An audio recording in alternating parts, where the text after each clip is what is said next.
So Cuphead Delicious Last Course, part 2 of this. 1 hour, 16 minutes in, 67 deaths, 0 saves. I've defeated 3 bosses so far. Glumstone the Giant, which was the like ogre slash like mountain thing with a bunch of like gnomes or dwarves or something mining in it. The boss after that was Mortimer Freeze, which was the ice wizard that eventually turned into like a weird ice clock, I guess. And then after that was Howling Aces, and Howling Aces was pretty easy in comparison to Glumstone and Mortimer. Both Glumstone and Mortimer took about as long as like the late game bosses in the base campaign of Cuphead.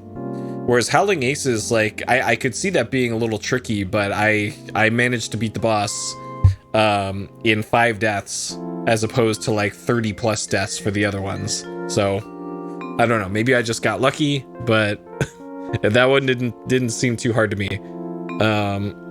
So, let's hop in here and see if we can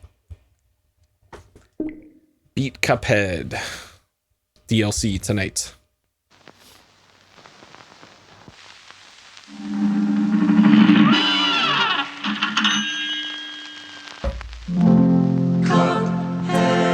Alright.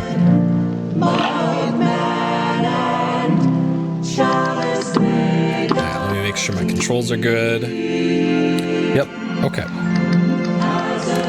First part of the giant fight, a lot harder. Yeah, possibly. So yeah, this is the save file that I started today to test it out on Steam Deck. Hey, Treachery. Okay. So again, for the DLC playthrough, I'm intentionally not using Chalice, the Chalice character in this, because she just seems super overpowered to me. Like, you get a double jump, you get invincibility and huge iframes and all that, and that I don't know about that. I don't know about that.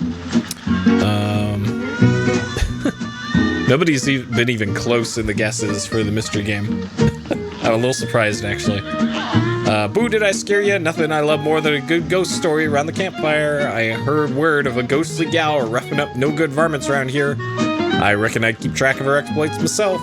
I'm sure you love to tell a tale of the villainous veggies vanquished. Right. What we got here? Esther Winchester in High Noon Hoopla. Okay. Esther Winchester. Okay. Let's see how hard this one is. Here's a real Oh, it's a shmup. Alright. You're up. Okay.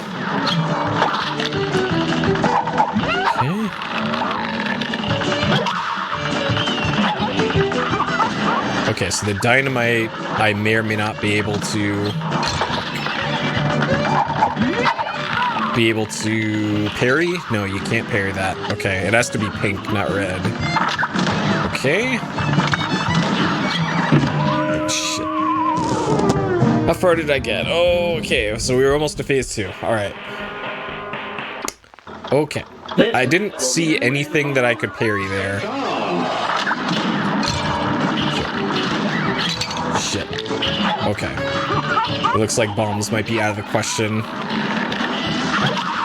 while she's in the upper position.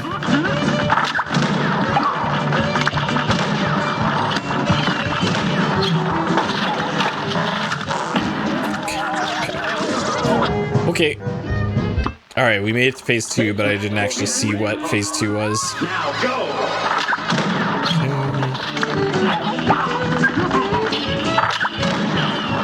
Oh, they both can arc upwards. Okay, well there's the parryable thing.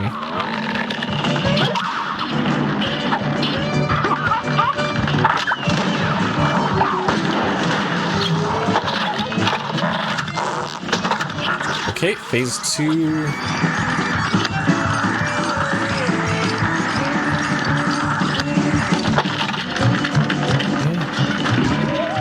what killed me there? Okay, so when the safes land on the ground, they explode into gold bars, it looks like. Okay. Sure. A great slam and then some. Here goes. And yeah, the issues with the laptop. I think I actually fixed that now. I had to reformat the system twice, which typically you don't have to do that. But I reformatted it twice, and I queued up a super long YouTube video that I just had playing while I was watching basketball earlier. And it didn't lock up after 4 hours. And about 4 hours is how long it typically is before it starts blowing up. So who knows? I might have actually fixed it.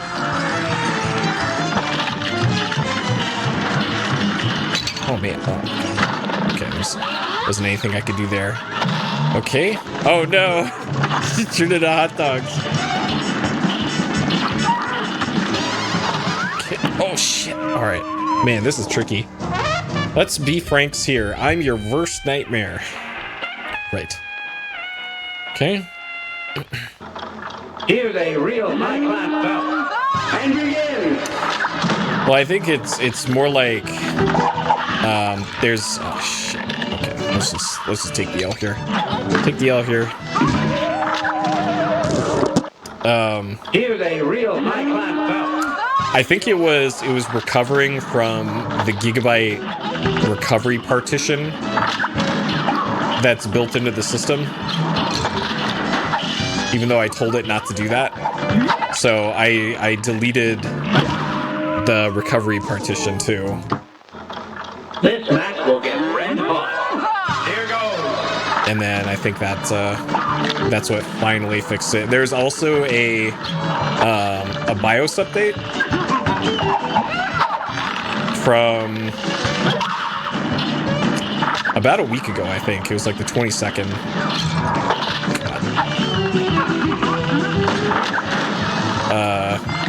And that may or may not have fixed the issues I was having, but there's no way to tell because they don't include changelogs with their BIOS updates, like literally every other manufacturer does.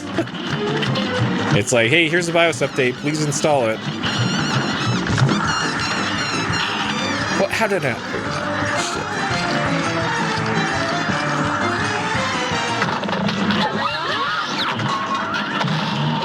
I completely forgot I had EX moves here.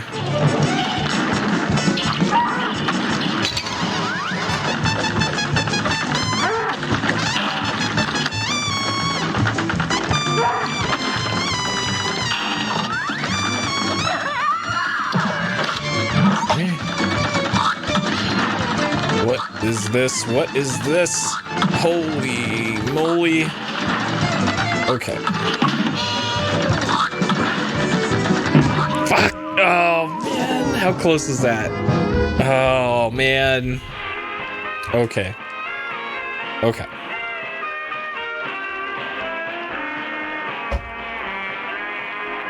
All right. I think I know everything the boss can throw at me now.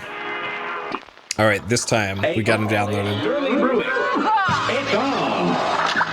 This first phase is actually the hardest.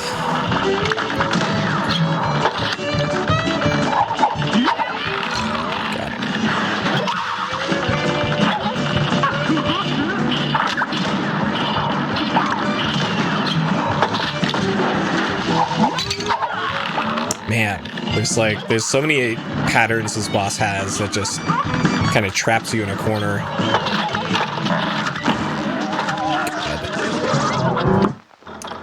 A All right. ball is surely brewing. And begin.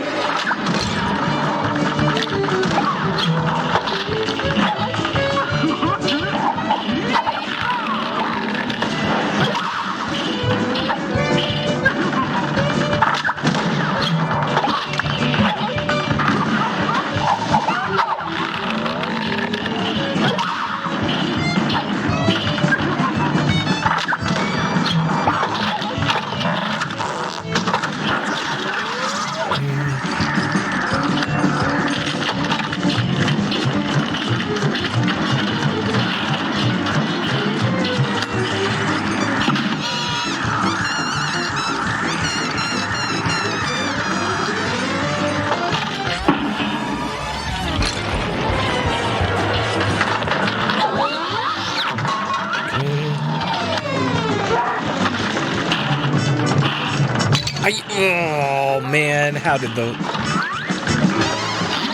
That's annoying.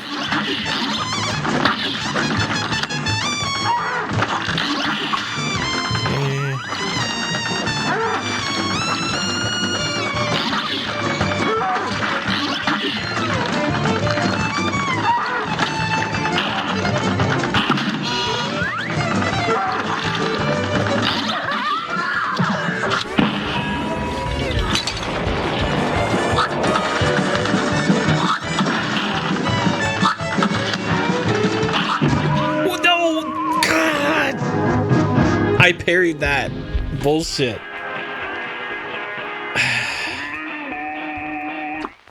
I parried that. That's so annoying. You're up.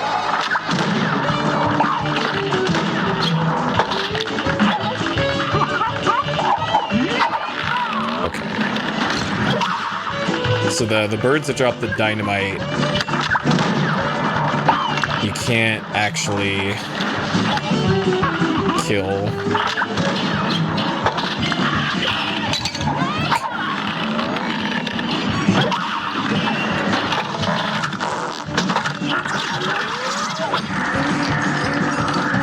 Alright, I might be able to do this on 1 health.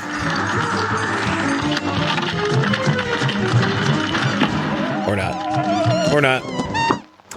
Okay. This match will get red. If I can just make it through phase 1 with full health, then we're good.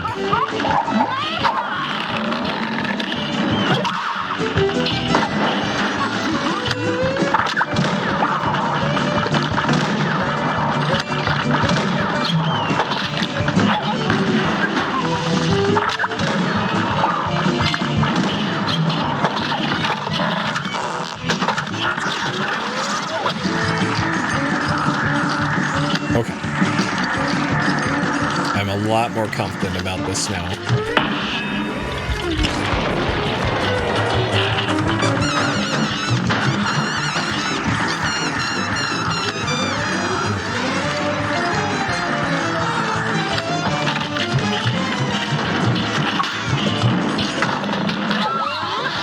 Okay.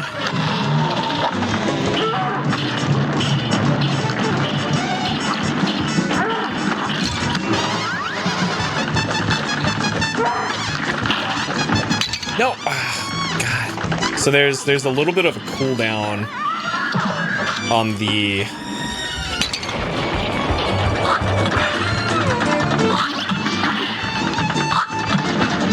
parry.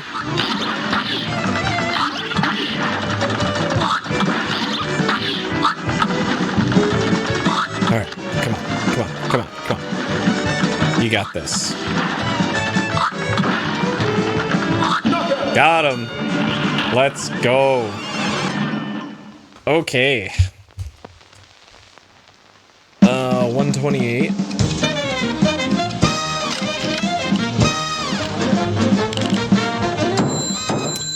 $76. Okay, that was 9 deaths on that one.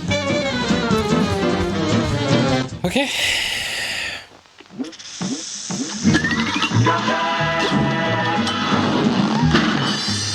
Desert limes. Alright, so according to this,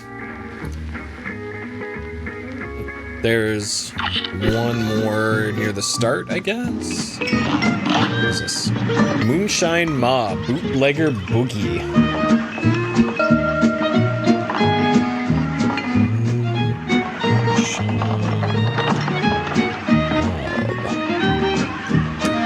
Okay.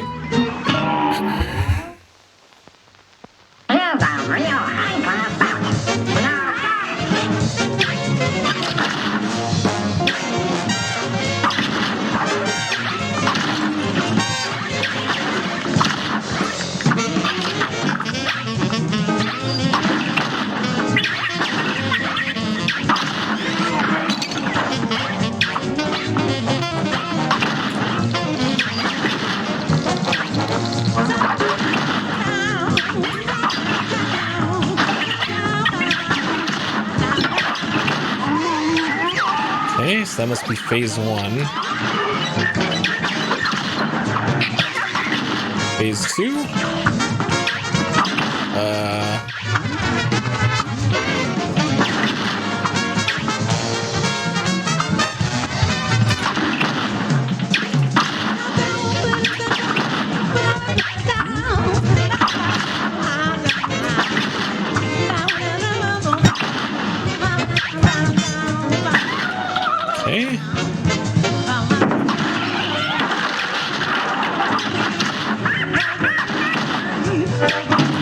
What?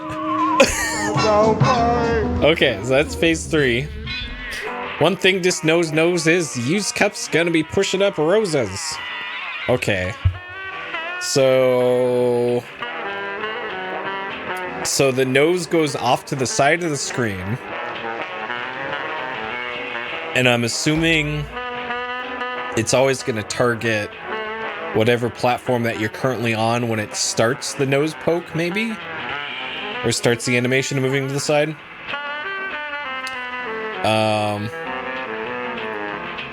And I suspect I might be able to move anywhere I want on the screen during this. Like, my thought is, how do I change from the left side of the screen to the right? And I might have to do that on the bottom of the screen, maybe? Okay. Okay. Alright. So phase 2's not so bad.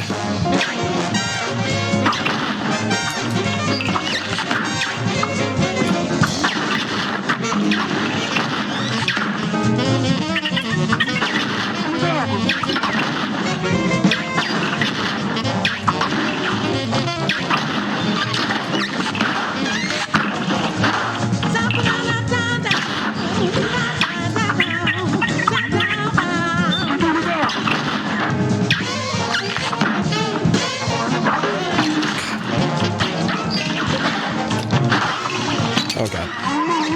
Okay.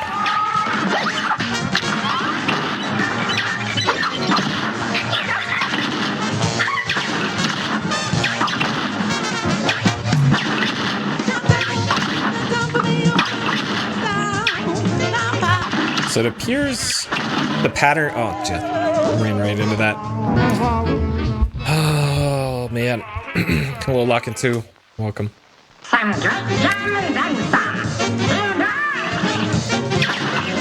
Okay.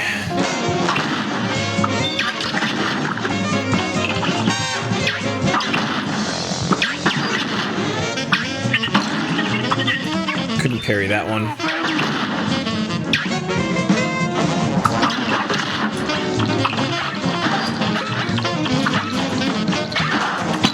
What?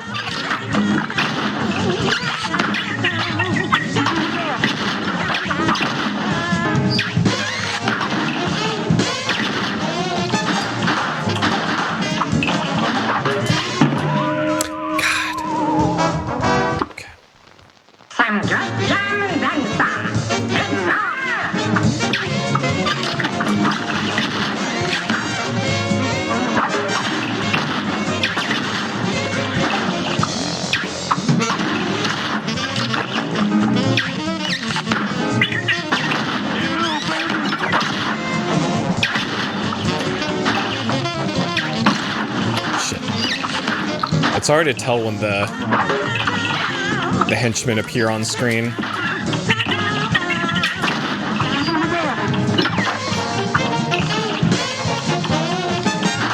Okay, I guess it also telegraphs when they spawn.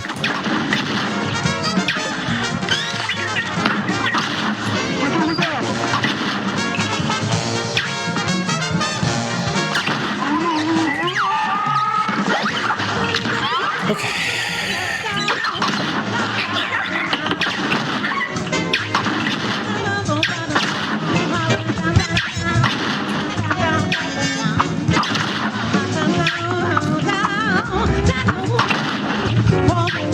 That's the first time I've gotten that pattern. Oh god, nothing I could have done there. Okay, so this one.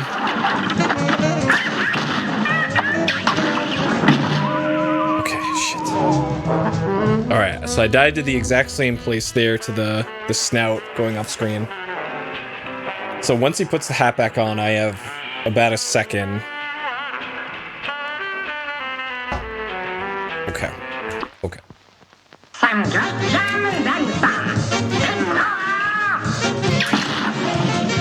I walked right into that one. Incredible.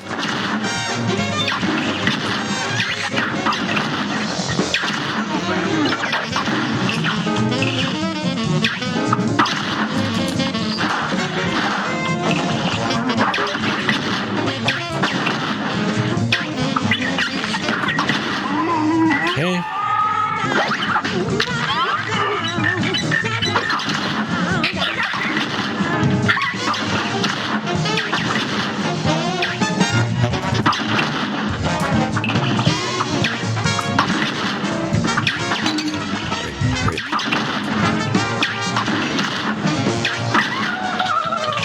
All right. Let's see if I can avoid this attack.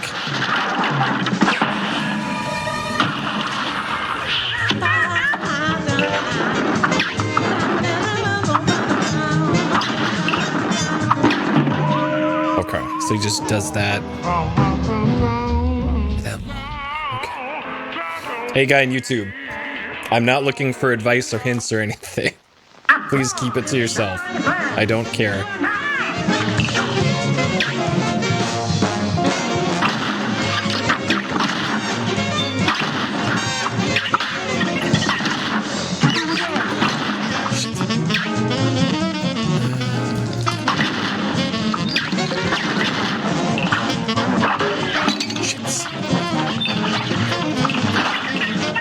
Yeah, it's always YouTube chat.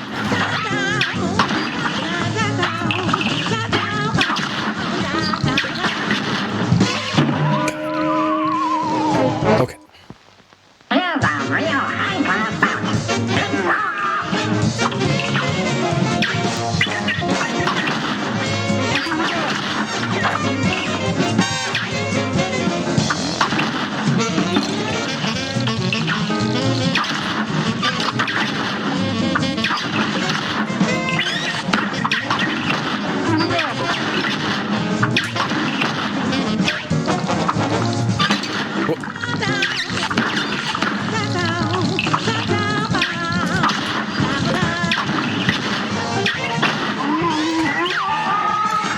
Alright, 1 health here is really not good.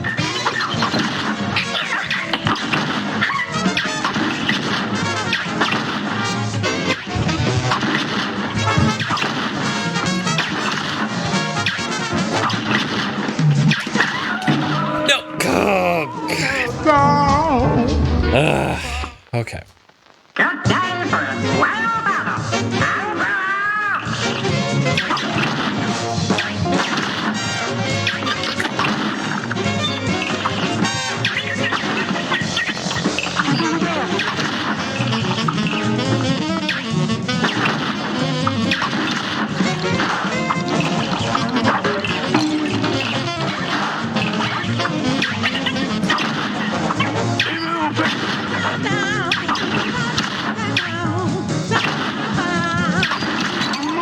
Whoa!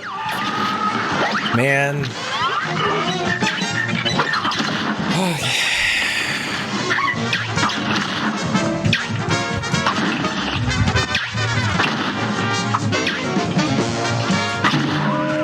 Walked right into that. Alright. My thumb is already hurting today. Ugh. Too many days in a row playing platformers. God, okay. Let's just take the L here. Take the L. Okay. Hopefully Kirby will be easy on my thumbs. I suspect it will.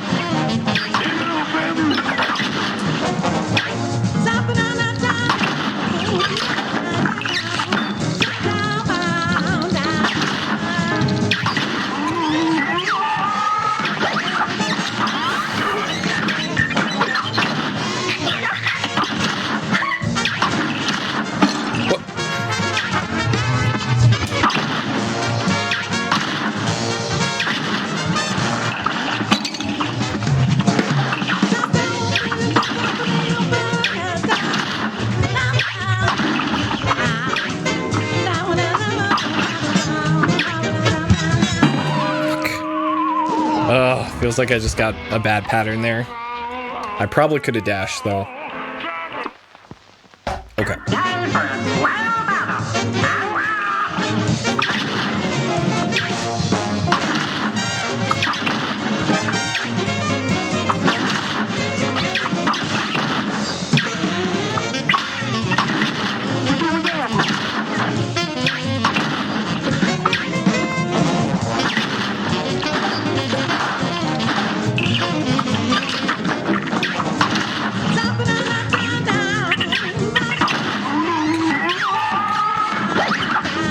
Okay.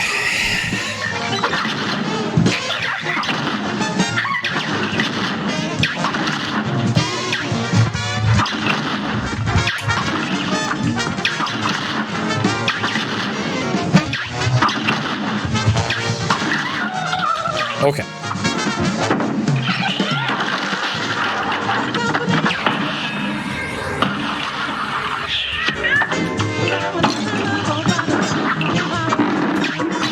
No! Okay, so you can...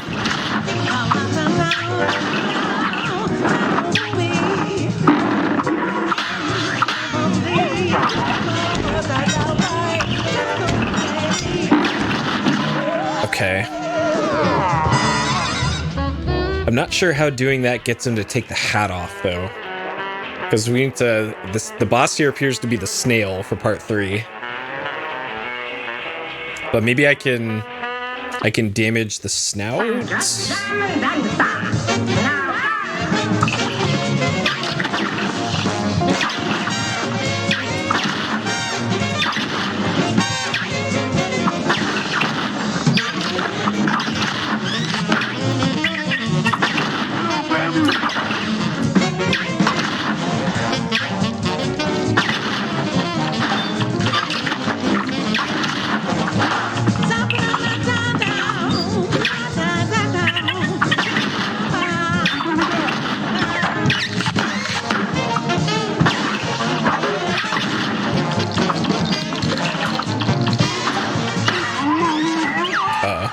Okay, not even sure what the boss say, but I'll take it, I guess.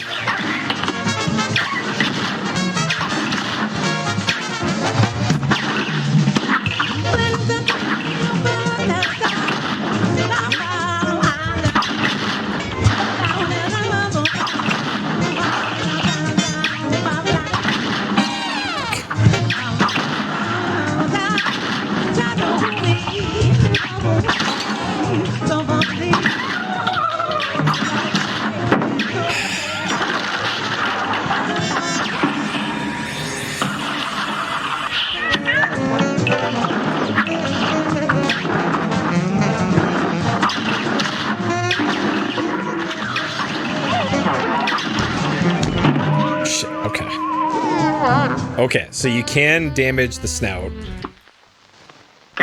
Okay.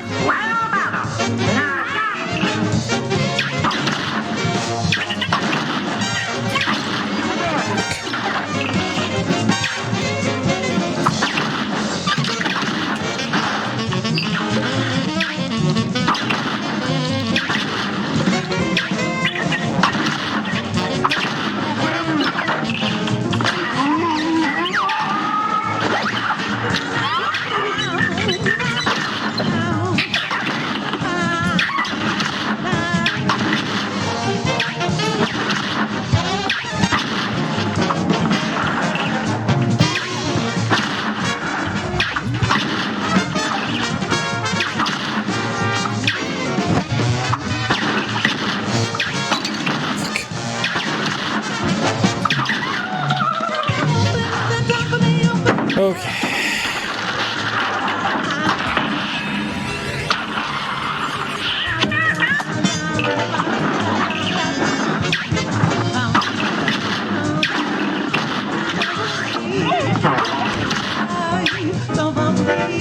No! Oh god, that's right, I gotta change sides. Shit. Okay. We have a correct mystery guess. Guess? Nope. Echo Knight. Zach guess Echo Knight. That might be getting warmer, I don't know.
sides.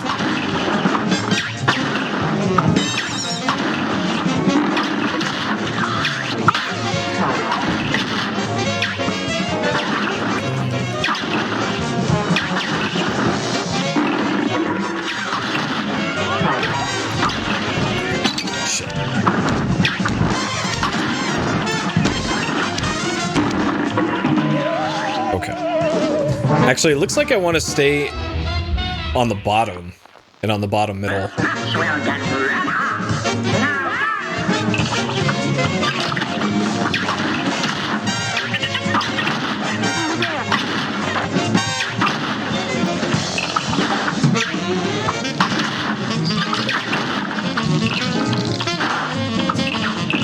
Shit.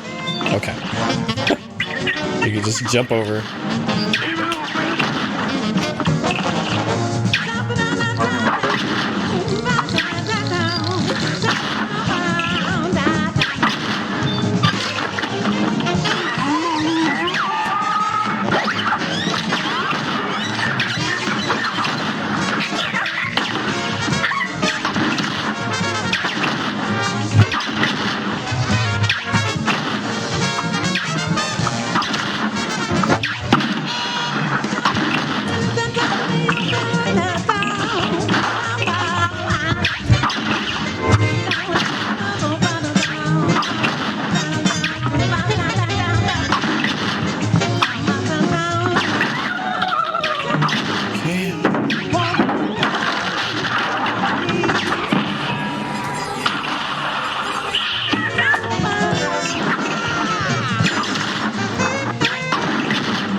Wait, what? That was... no. Okay. Okay. Actual not... okay. The game fakes you out. Okay. Is that... oh, man. Okay. The Cuphead Pro? I doubt that. Yeah, the fake out actually kind of got me. I was like, what? Is this actually over? Okay, so that was 14 deaths on that one. Okay.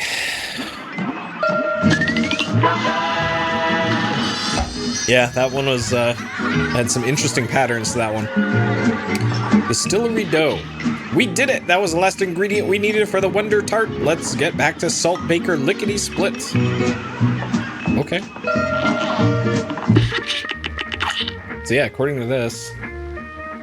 okay, all B's and B pluses. Interesting. They actually list all the sub-bosses in that. I never checked that. A's... C plus, B, C plus. So it looks like mostly B's and B pluses for a lot of these.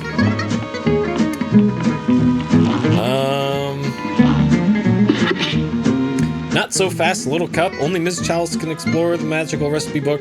Oh, this is the tutorial. Nope, we're not doing that. We already did that. So according to the... alright, I'm gonna go back to the title. According to the save file, I suspect this probably says 60% now. 46%. We're 46% through the DLC, according to this.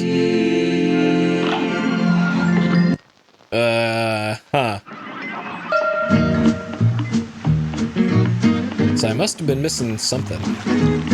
I know that this guy says something about a mystery. Say, young fry, I'm hot in the trail of a mystery, but I'm stumped. That contest of skill, that broken artifact, that eerie graveyard contest. The artifact must be the thing in the shop that costs 1 coin. Contest of skill, though. Potent astral energy, must do an order to it. Like this might be a secret boss or something. I'm not sure what the... Like, maybe this is the climbing contest? Climbing contest of skill? And the King's Leap. Alright, let me go to this shop here then. And welcome. And buy this. Broken Relic. Adds 2 HP. Man, that just seems like cheating. God. This stuff in the store just feels just like game-breakingly cheats. Okay. Simple Bauble of Unknown Origin. So if we equip that, and then this is a contest of skill, I guess.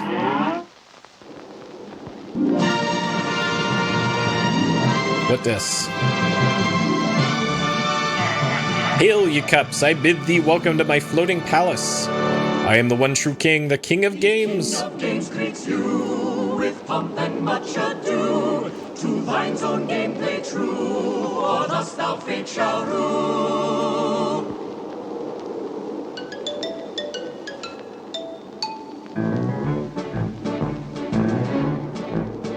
Fa la la la la la la la la, fa la la la la la, fa la la la la la, fa la la la la.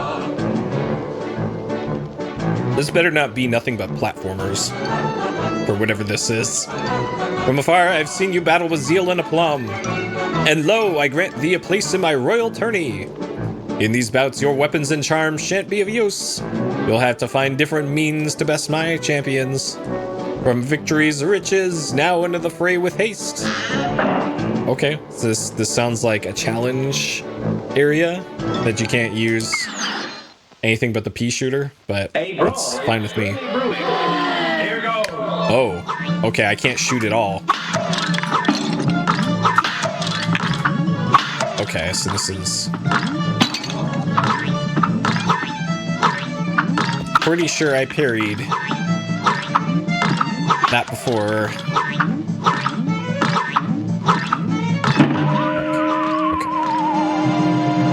Alright, so this is King's Leap.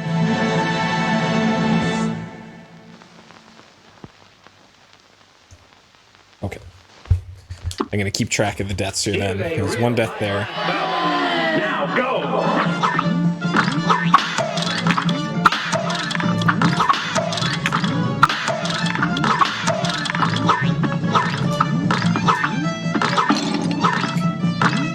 I'm looking at the top of the screen and not paying attention to stuff landing right on me. Fuck. A great plan and then some. You're up!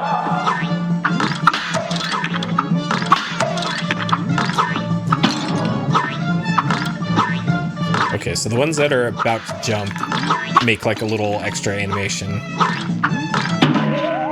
Like a wind up. But I can't pay attention to that. I just need to be looking in the middle of the screen, kinda.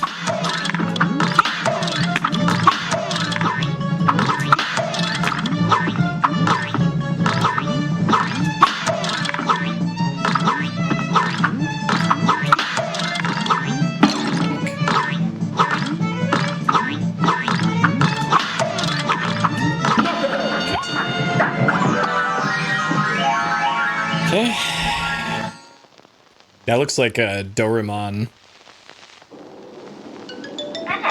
Okay, you dispatch that champion in so few rounds, brave cups. Thy reward, wealth untold. 2 whole coins. Nice. Furthermore, I permit thee special entry to the next match.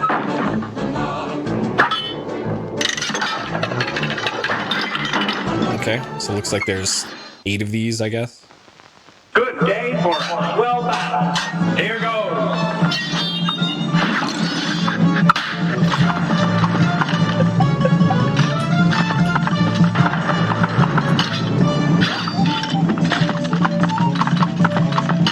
Suddenly, this is Dark Souls. Okay.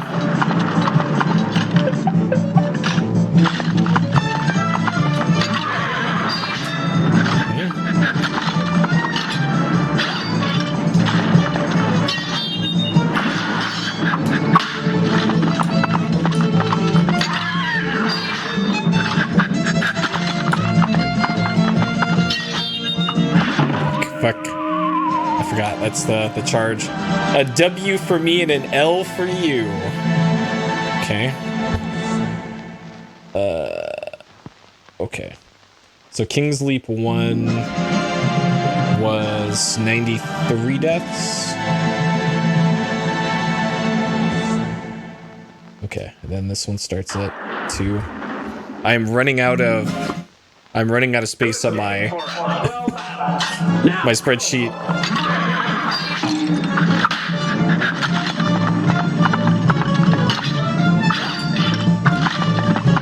Oh, nice. Taito Mini, huh?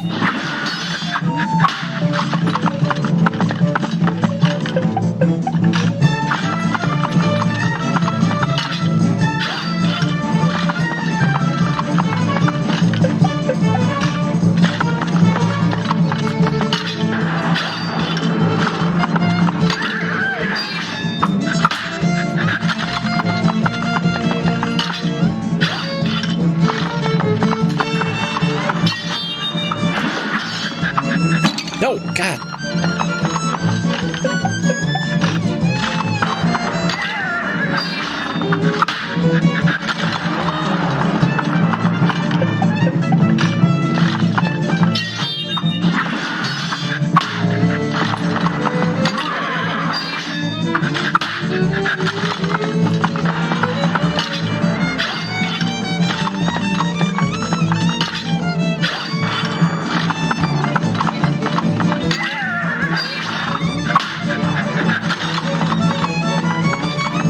Any new patterns here?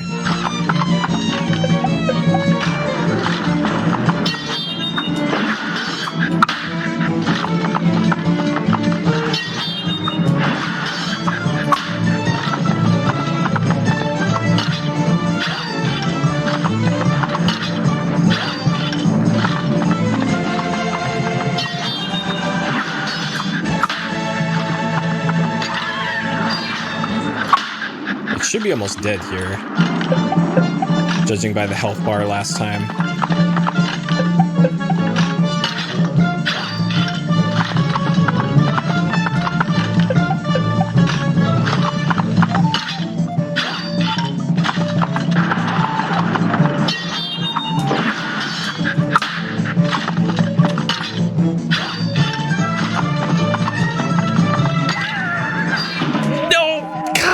I moved just a step too...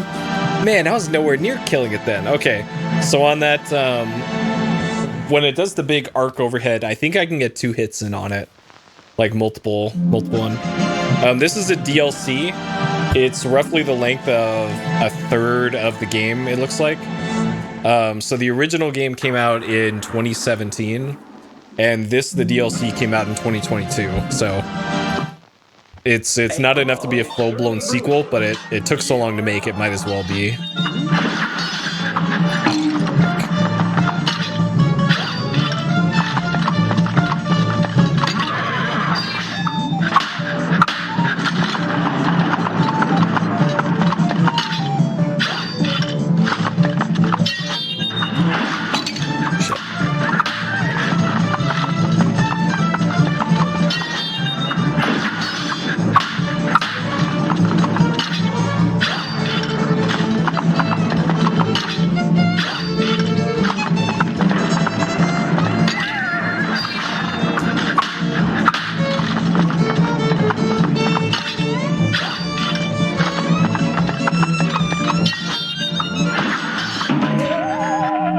Right into it. Okay, got about a third of the way there. Now go. I might be able to hit it when it does that.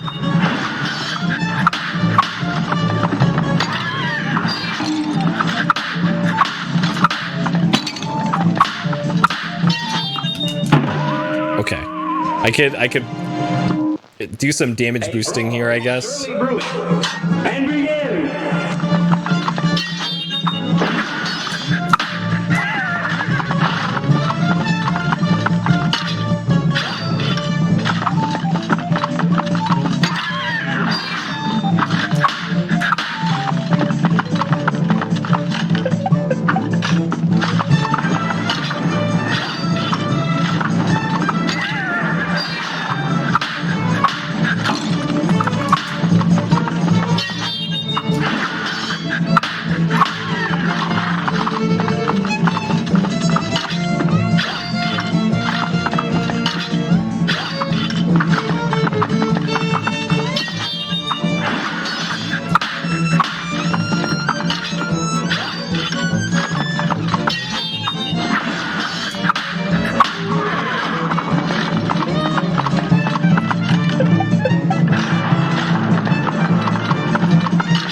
Okay.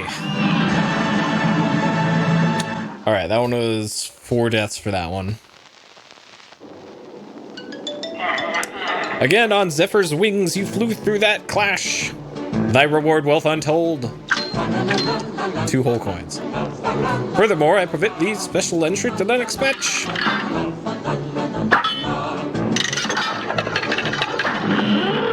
Alright, let's do it. A brawl is surely brewing.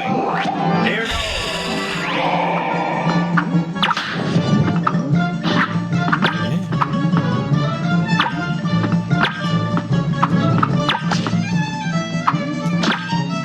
I'm supposed to put out the candles? Okay.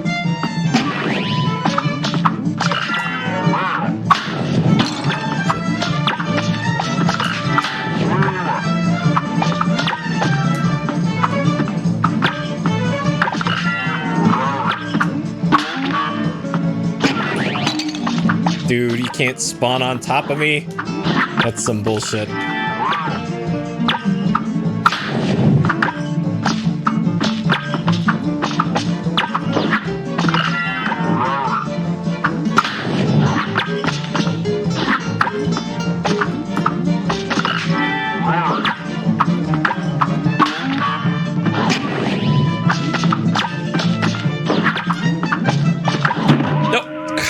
Wrong button.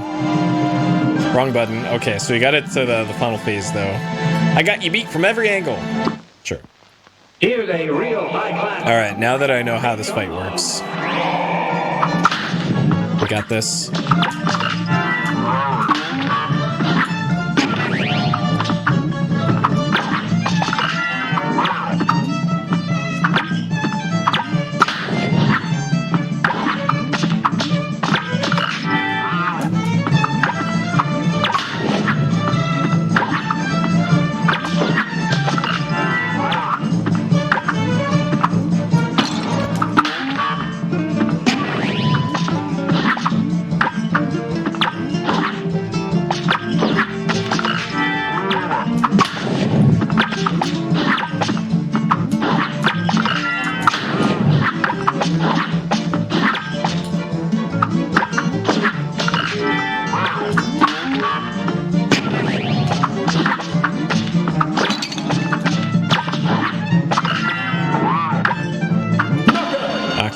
Got him.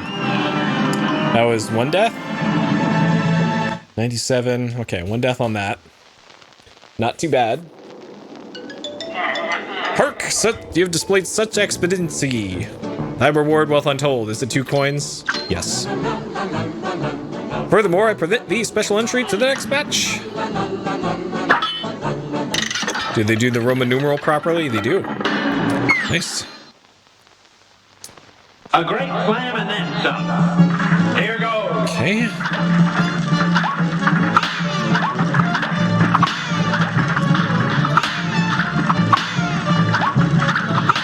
So it looks like I might have to juggle these. Okay.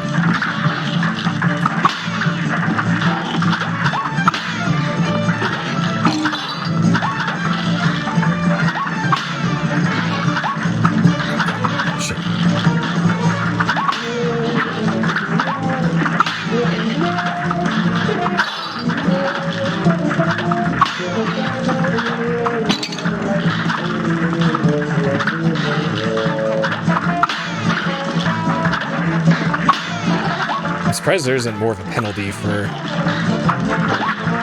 missing some of these. Okay, beating you is pretty straightforward. Sure. Good day for a swell battle. Now go.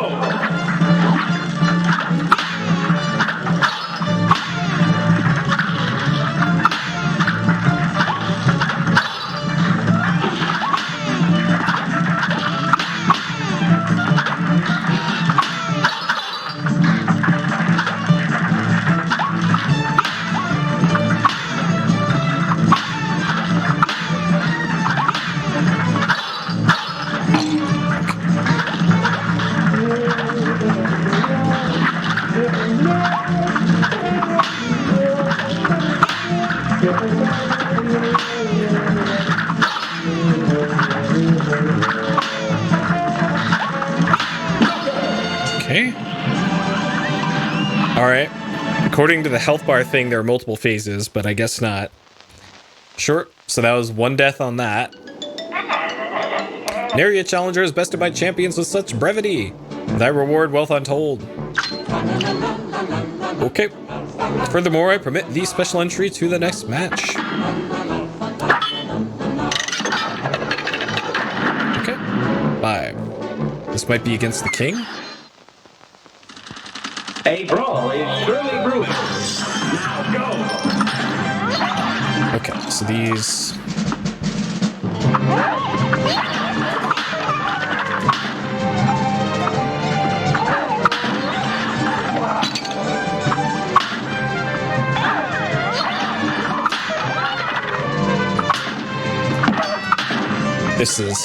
This one is really annoying. Holy moly.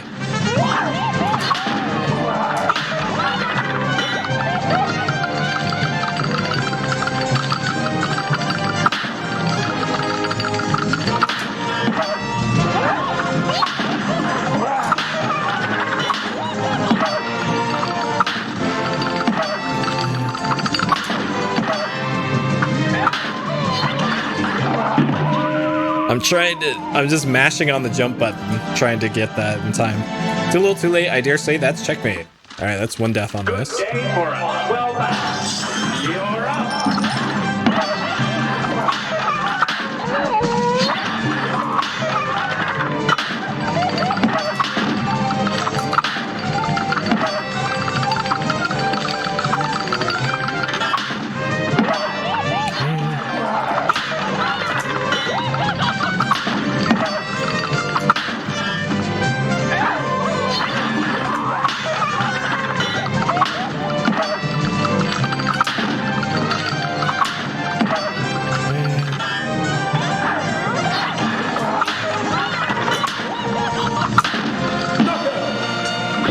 Checkmate.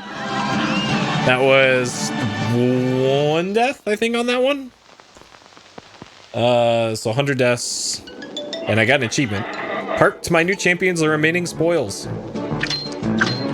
3 coins. And with that, the tournament has concluded. Henceforth, my castle shall remain a training ground for thee. Farewell, the champions. Cuphead Pro? That didn't seem that hard to me. Was that supposed to be hard?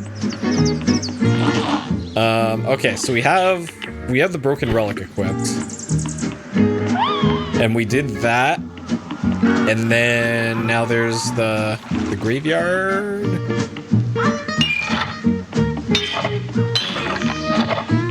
Spooky ghosts. You haven't played this? This game's on sale right now, by the way, in the Steam sale. Okay, so it looks like there's a code for this, maybe? Okay, so it's this.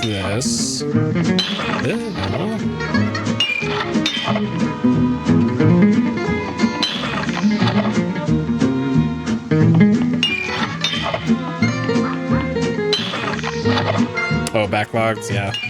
I know that feel.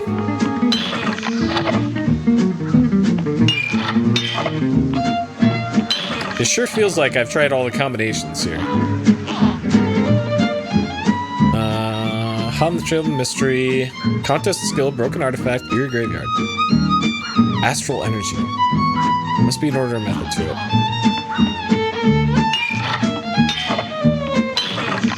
it. Okay, so it looks like any 2 that you pick will just be... Okay, so it didn't have anything to do with those 2. Well, I don't think I want to brute force this, and I haven't seen any... I haven't noticed anything that maybe says how to do that, so whatever. Alright. I'm assuming this is the final boss. I want to see what my percentage is now after doing the trials. So we were at like 40% before.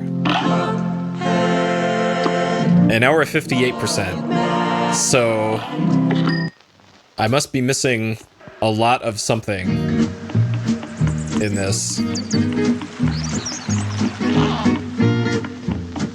But I have a feeling this is the final boss of the DLC. So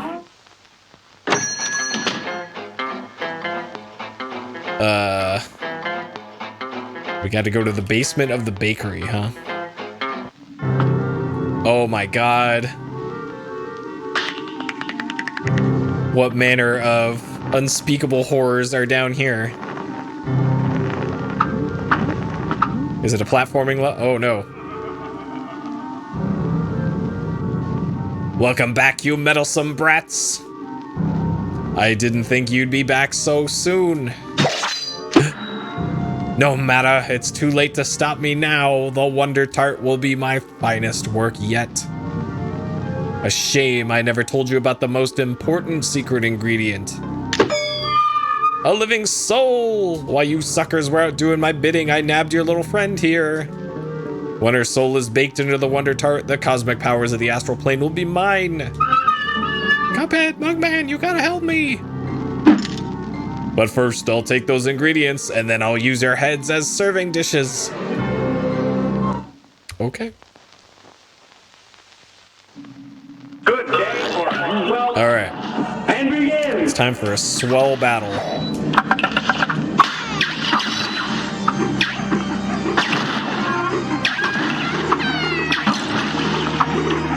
Okay, so the ingredients that he chops up are the hazards. Oh man, there's a lot of shit on screen here. Marinate in your defeat while I complete this astral treat. So we got phase 1 is like 40% of the health bar, phase 2 is another 40, and then there's a short intermediate phase, it looks like, and then the final phase. That's kind of how the devil fight was in the base game. So okay. Okay. Here goes. I can tell this one is going to be rough. Just based off of how much crap is on screen already.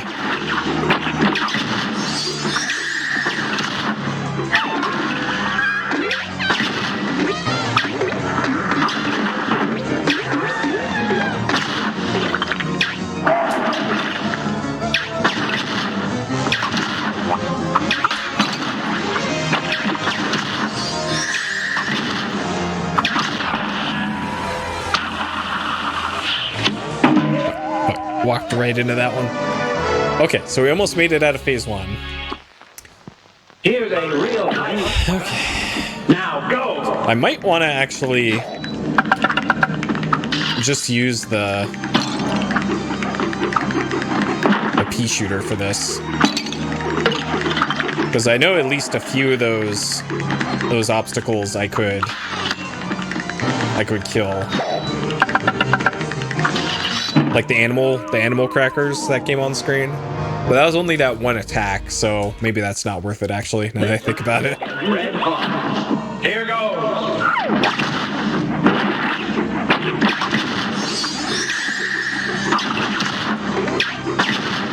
These I switch back to... Oh, okay. So those aren't even that easy to kill.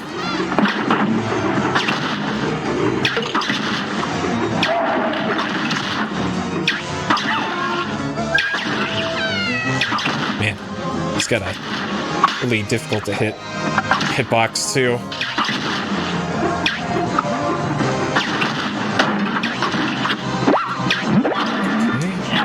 What is this?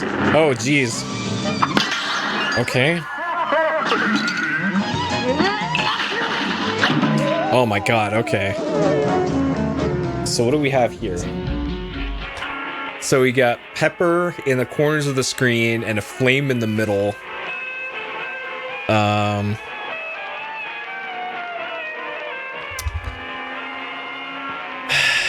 Okay.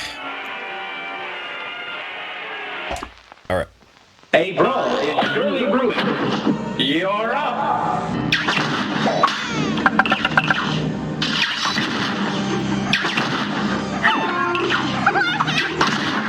No, shit. I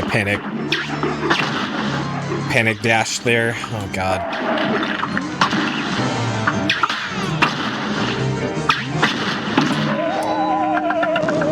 All right.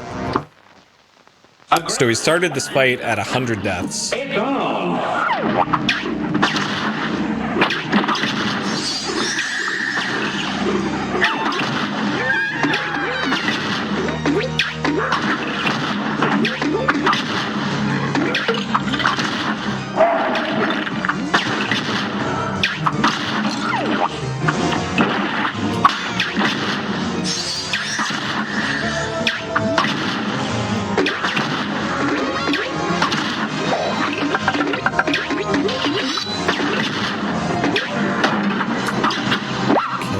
So phase 2.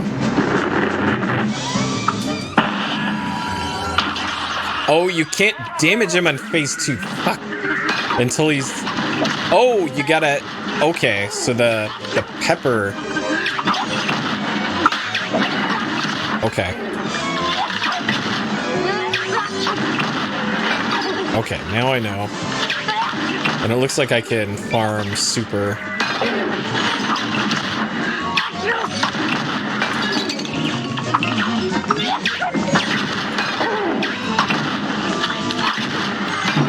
Shit. Okay.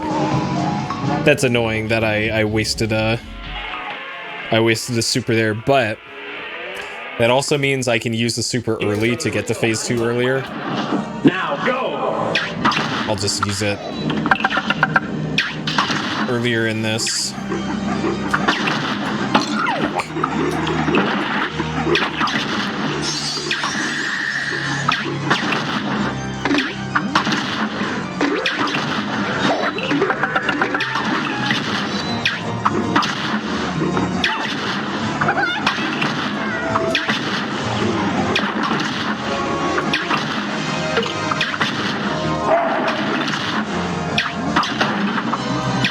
Okay, save the super. Save the super.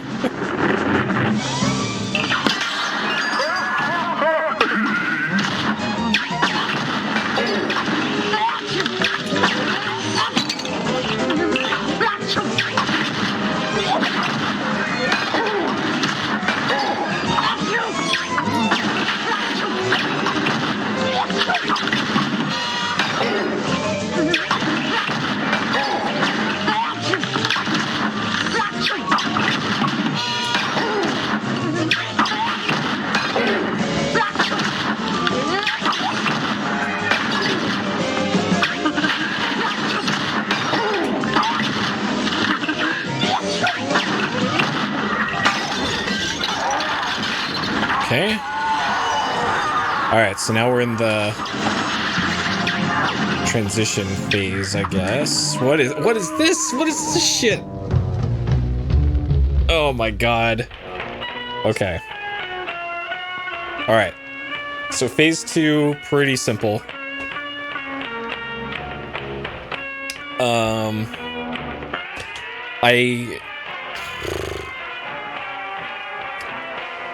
How's it going? Yeah, it was okay.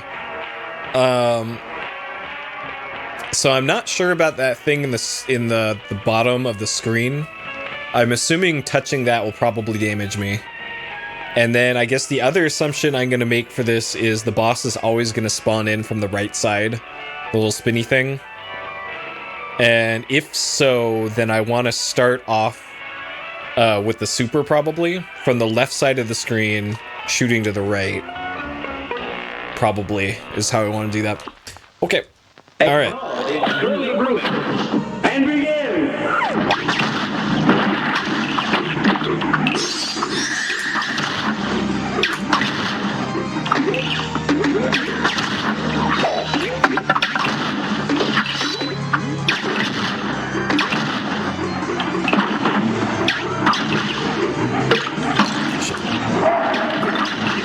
Fuck.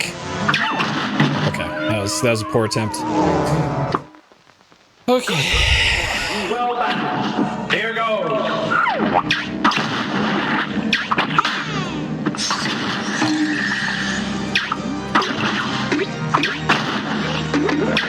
have a bad feeling about this attempt too, but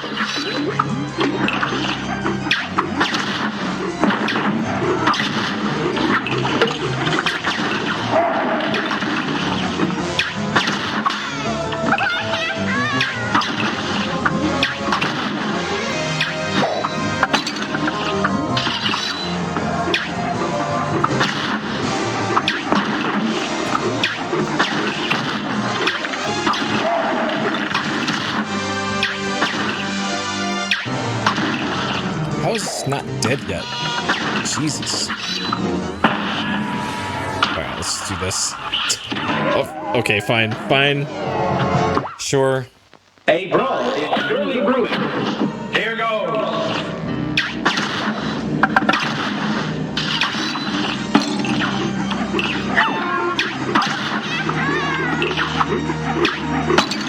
Okay, let's take the L here on this one. Take the L.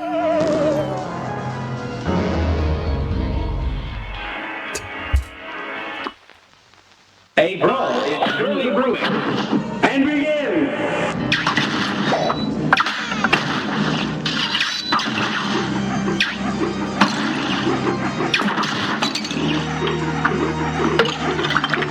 Alright, take the L on that one. I'll allow 1 health loss, like late in this fight. Anything else though?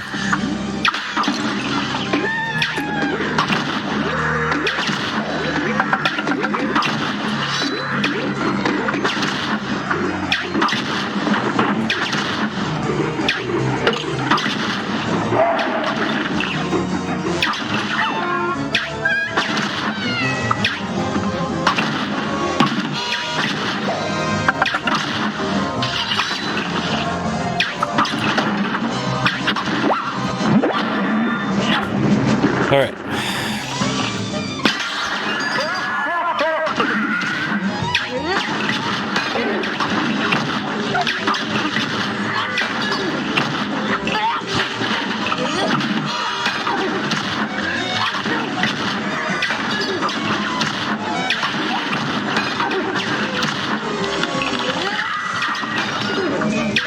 Okay, so this is a charge shot and a single shot is actually enough to take these out.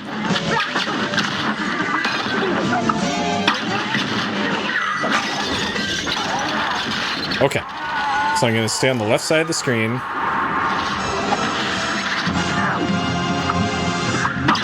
Okay, so it's not what I thought.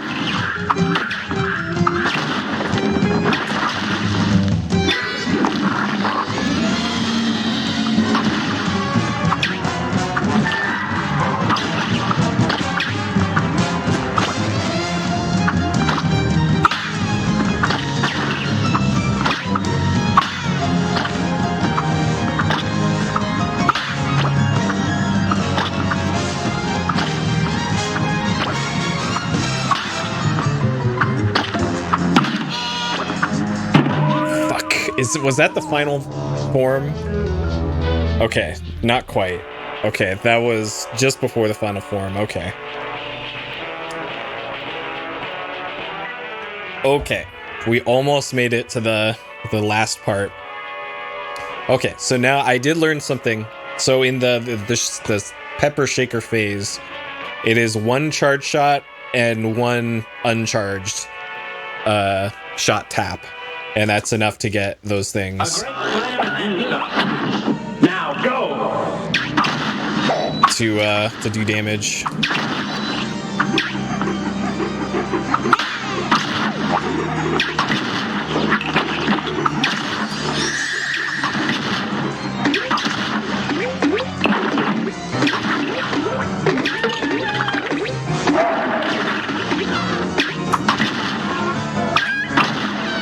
It's Colin, thank you.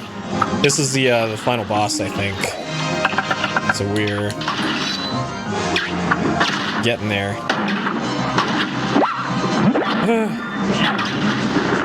Well, the platformer levels were bad, so.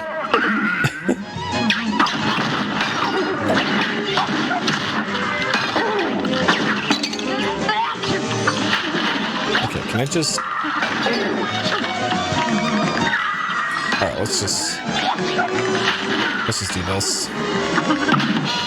So I don't have to concentrate as much about. Okay, I'm doing even worse by doing that. Here goes.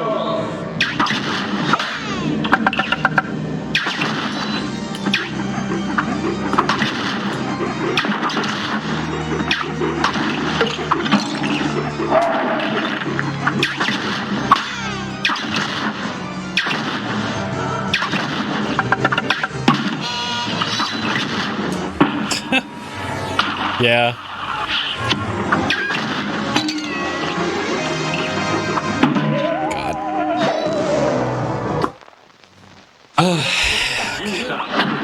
Here goes. Like this so far, I don't think is that much more difficult than some of the other bosses.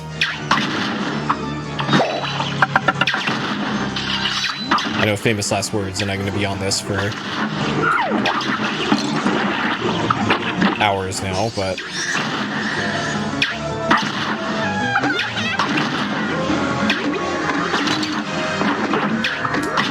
okay, this attempt is probably already dead.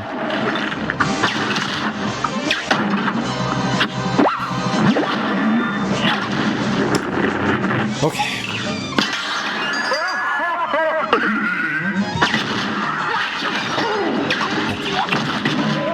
Great.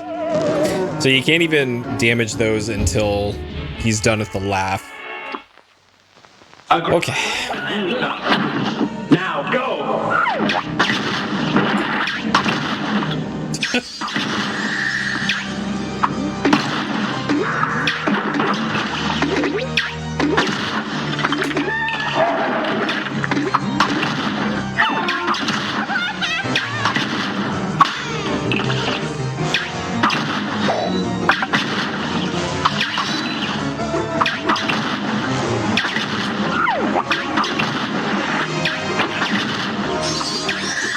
So these things really speed up once they start going off screen.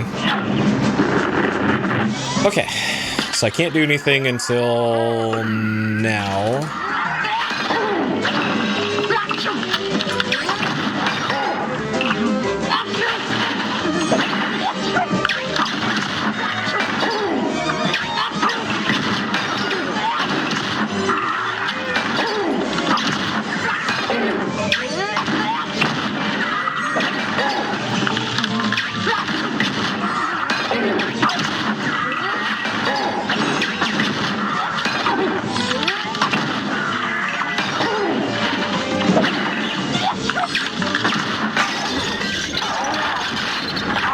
Okay.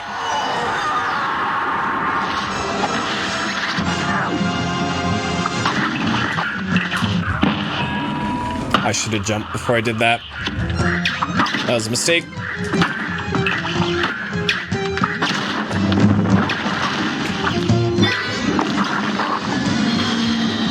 Alright. No need to hold down charge here.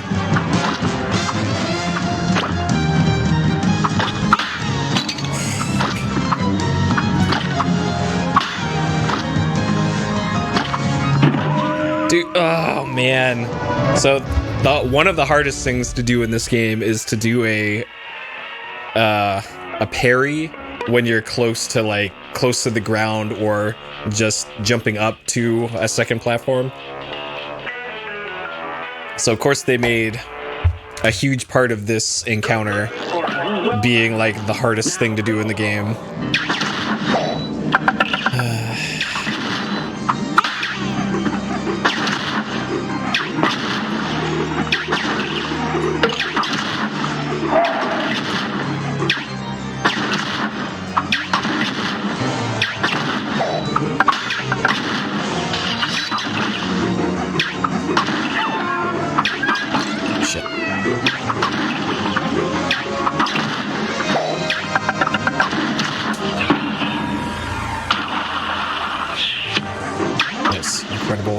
Somehow 90% of that super missed.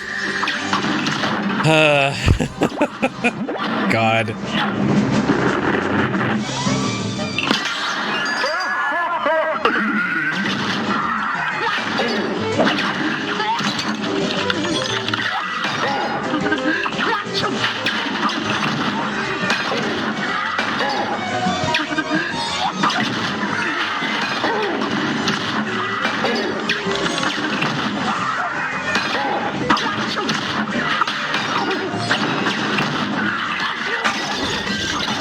Okay, so even if I use the super in the first phase, it looks like, I can start phase 2 here with a super anyways, so whatever.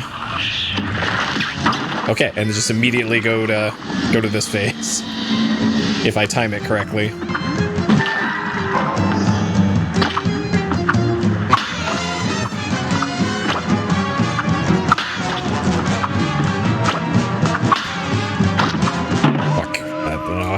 I could have maybe dodged that if I did an air dash. I wonder if this is the end of the boss fight, if you just have to do this for like a minute straight. That seems kind of anticlimactic.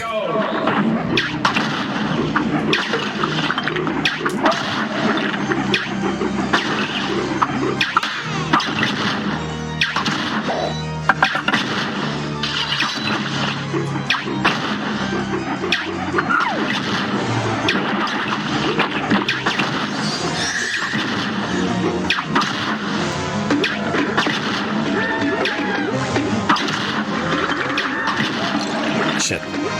Ran right into the flame there. And that one too. Alright.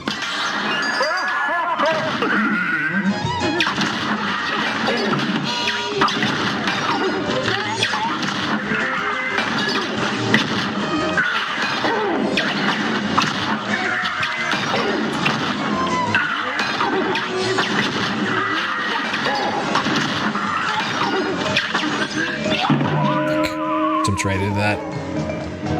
Okay. Good day for well done. You're up.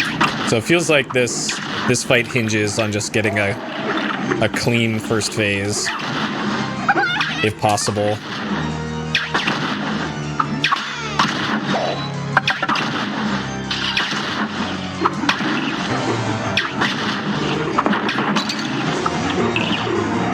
Okay, let's just take the L there. Let's take the L there. This map will turn red hot. Now go.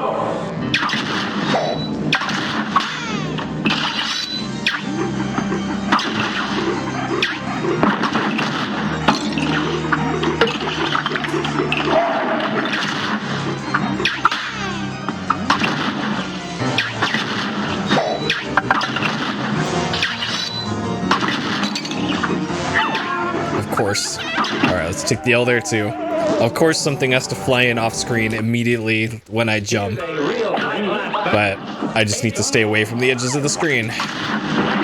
Simple solution to that.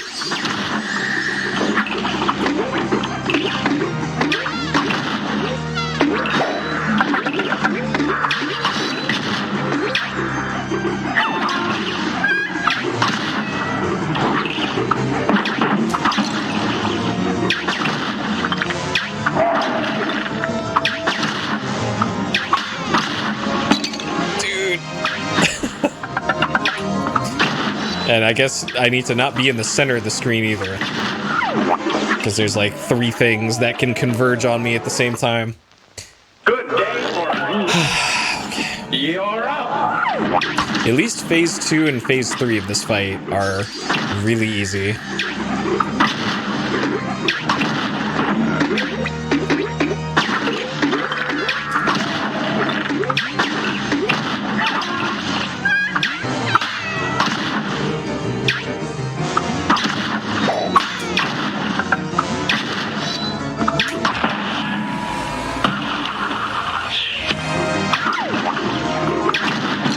Fuck. Alright.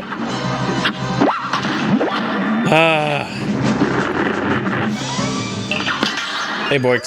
Yeah, this was the guy who gave us our quest at the beginning of the game. Because we were trying to get Chalice's soul back. But it turns out he was after her soul the whole time. What a twist.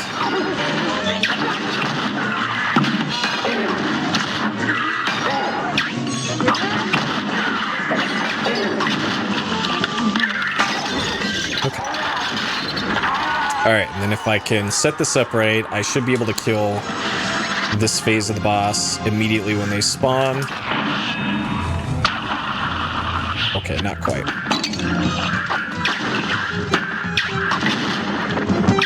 I know, right? Okay. And then for this phase, I'm assuming I don't need to even shoot. This is just parrying.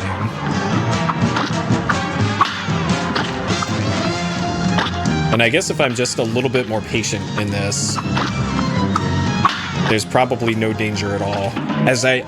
It ate my jump! It ate my jump! Fuck.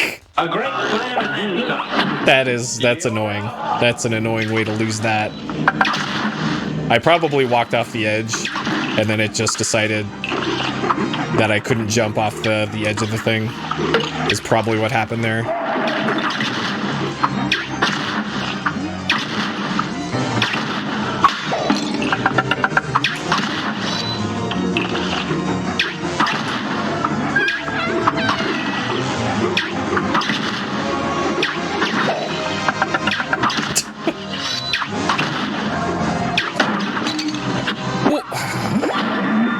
That's annoying to lose a health right at the end of the phase.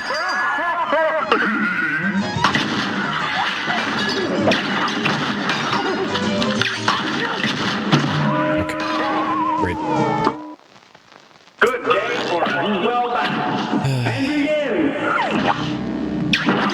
You know what I just realized at the end of this playthrough? So at the beginning of every boss fight, I've been hitting the switch weapon button every time. It just now occurred to me that if I just made this shot B and made this shot A, I don't have to do that anymore. Okay. Alright, retry. This match will get red hot. And begin. Helped him out with that. Nice. Hey, Tiffany.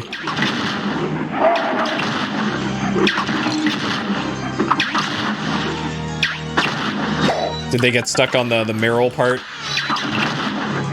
Hey, Alyssa. Alright, this attempt's over.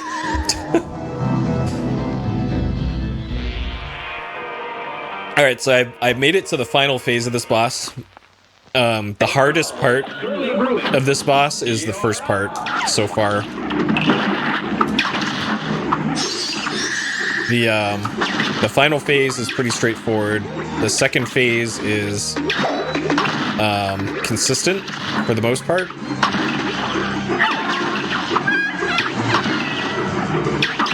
The third phase is trivial as long as I have a super. And even without a super, it's not that difficult.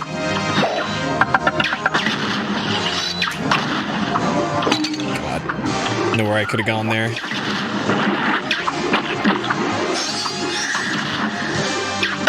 Okay, so that's phase one. Phase two here, I need to hit the pepper shakers in the corner of the screen. But you can't do damage to him until he's done laughing. And these you can make him hit the boss after one charge shot and one regular shot. So the charge weapon is super OP for this part. God, but I still have to dodge stuff. Shit. This match will get red hot. And begin. Wow, incredible. Incredible. Let's take the L here. So I've been on this boss since the 100 death mark, and I actually didn't note when I started this one time-wise, but 100 deaths is about where we started for deaths. Now go.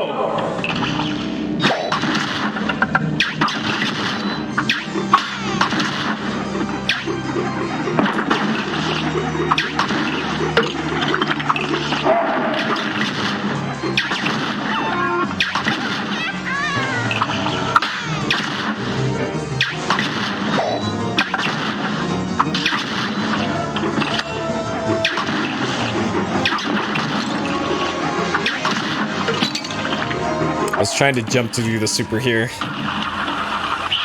So the super doesn't even work in the second phase. Or the fourth phase, I guess.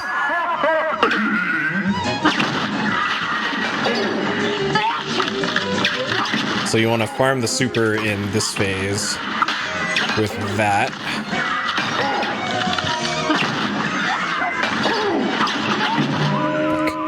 Okay. Great. I got telefrag there. Red hot. And begin.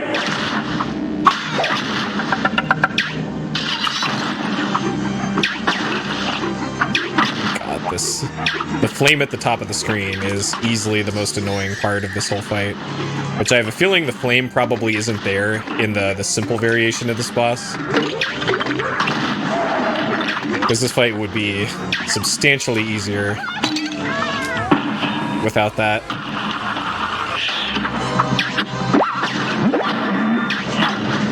Okay.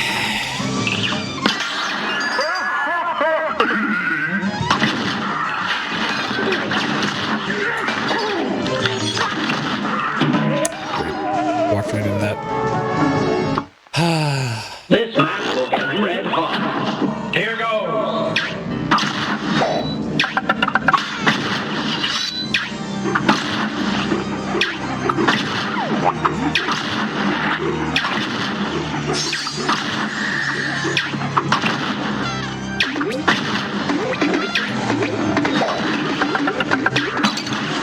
I know where to go on that one. I could have shot the animal cookies, but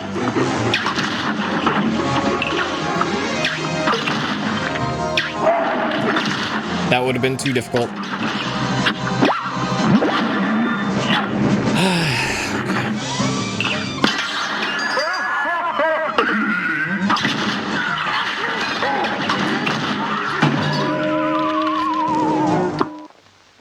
A brawl is surely brewing. And begin.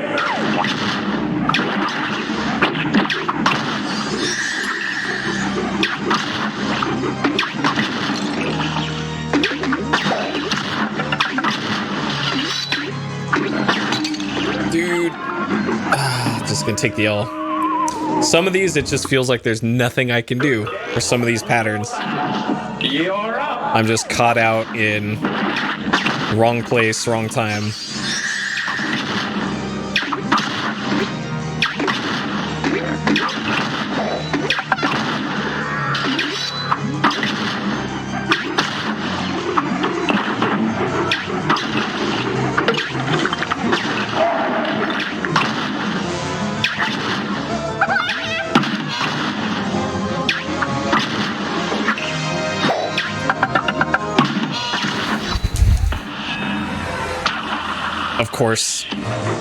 Of course, and then I jump right into that.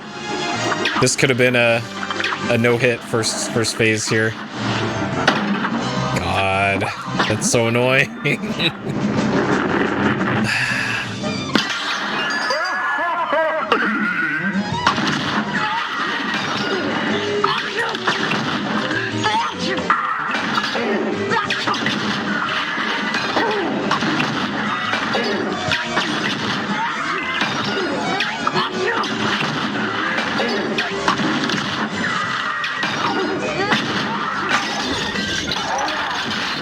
Okay, I don't have my super yet. That's the problem.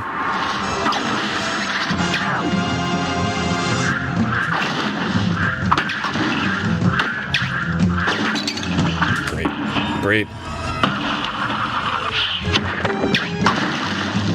Okay, phase 4. I just gotta be patient here.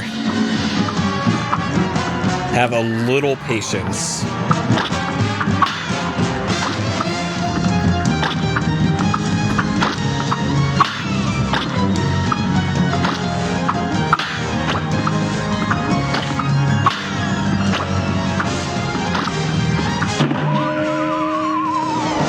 Usually I can parry those from beneath, but great. Here's a real-time last. And actually what I haven't tried doing yet is trying to shoot the boss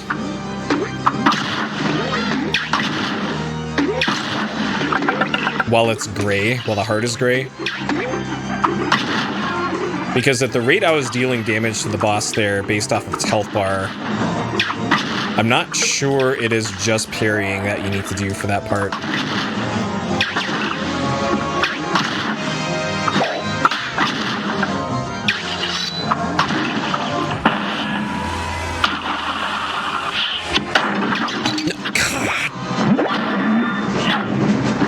Every time. Every single time.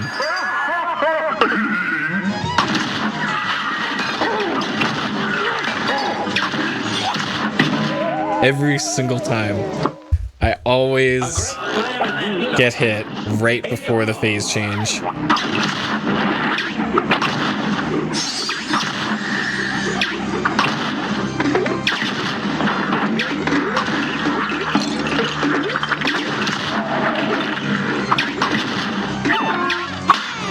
And I really wish this stupid switch weapon prompt wasn't there.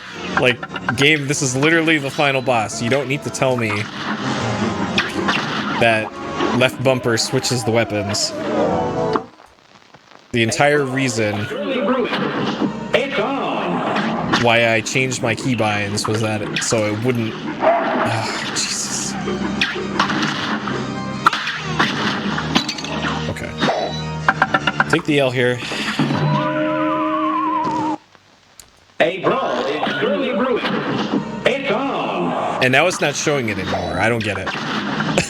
I don't get it why it was showing that prompt before.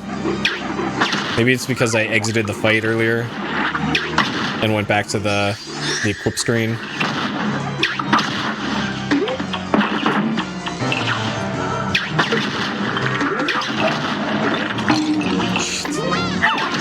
Shit. Okay. Alright, I didn't realize this, but a single uncharged shot takes out an animal cookie. And begin.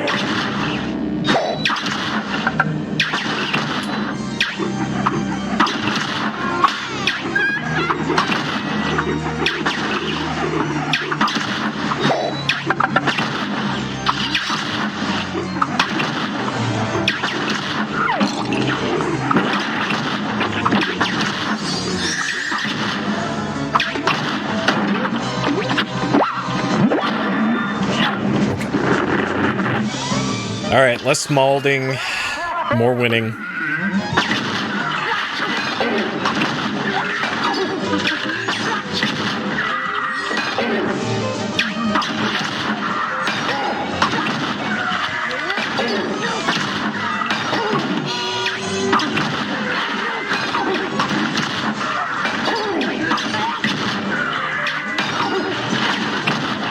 Alright, that should do it for this phase.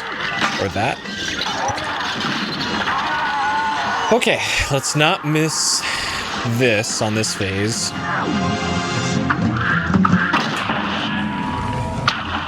Of course. Of course. Okay.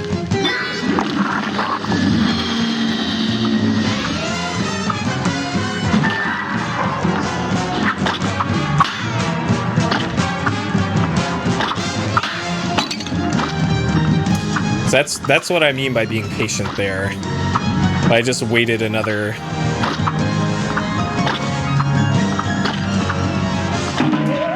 I missed. Okay, sure. Alright. A great plan. Great. Now go.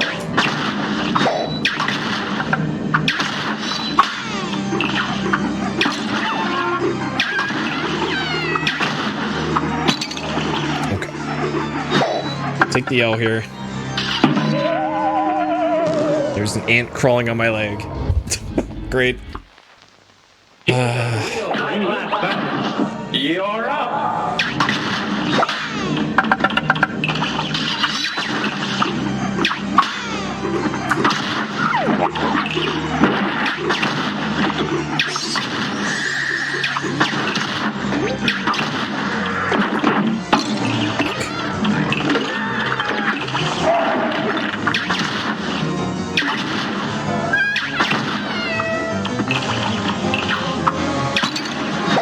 I parried that. That's some bullshit. That's some bullshit. A brawl is surely brewing. Now go.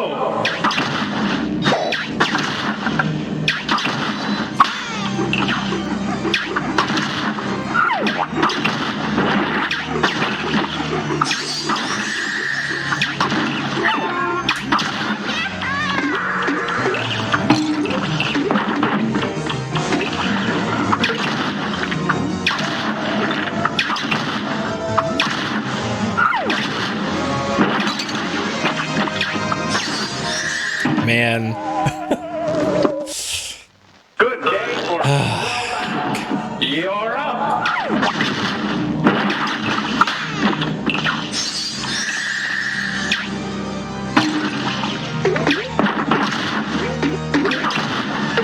Man. The animal cookies are by far and away the hardest part of phase 1 here. Even though you can just clear them off the screen if you shoot, but the fire rate is so low on the charge thing here, and it seems that the pea shooter just doesn't do enough damage. Okay, I suppose I could just do that.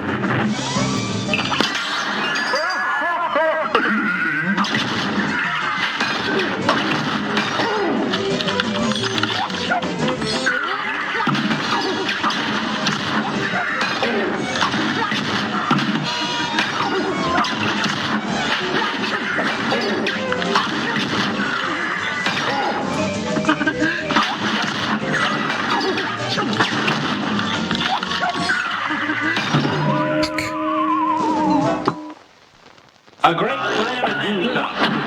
You're up.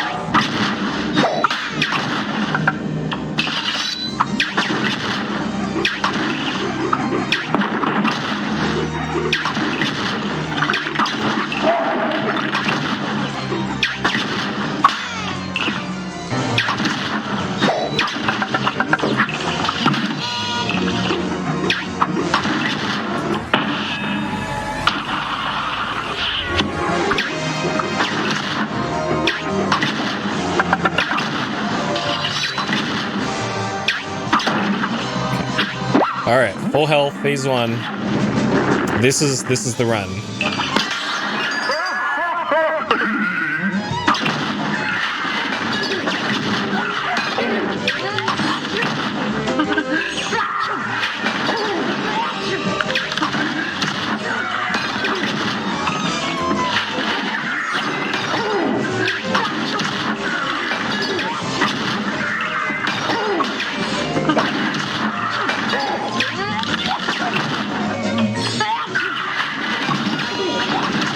Okay, so the super ready for phase 3 here. Oh god.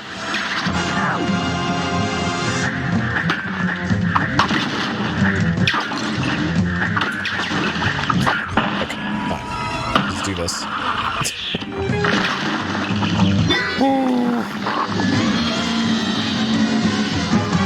Oh, gee. Okay, I was fucking around there.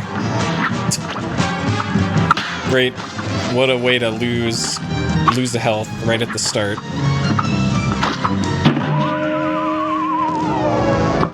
Great. A great slam and then some. It's on.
Tried to get greedy there and get more than one hit in on each round.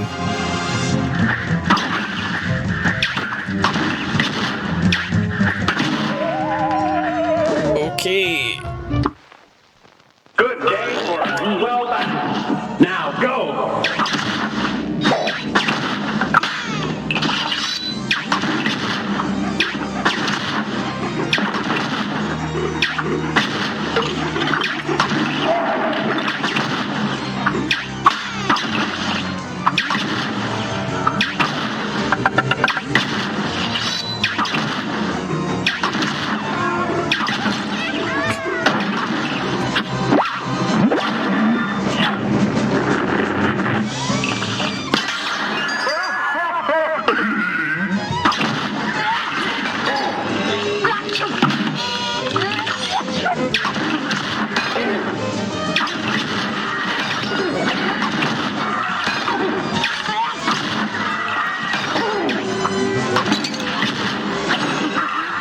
thought I had more room than that.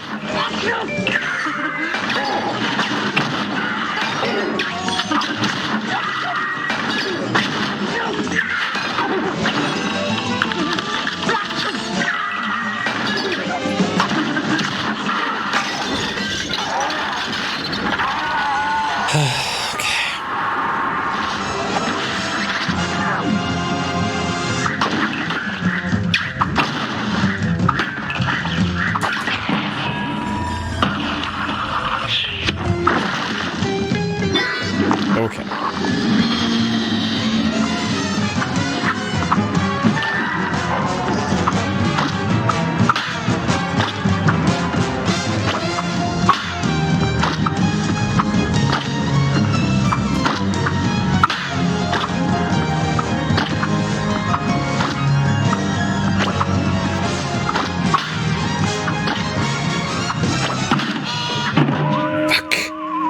Man, okay. So you can't... It doesn't look like I'm doing any damage, so... Okay. You probably do need to shoot the boss while it's not red. God, these fucking ants, dude. I'm taking deaths here because there's... shit. I gotta vacuum tonight, I guess. Gotta vacuum and get out the ant spray. Fuck. Here goes. It's been a while since I've had ants, but I think the storm brought them inside. The storm and all the flooding today.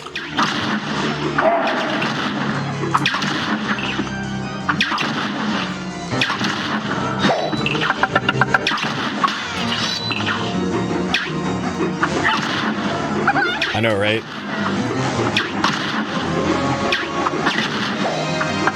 Ants are probably like, use your other secret weapon! It's much more effective against the boss! No! Streamer!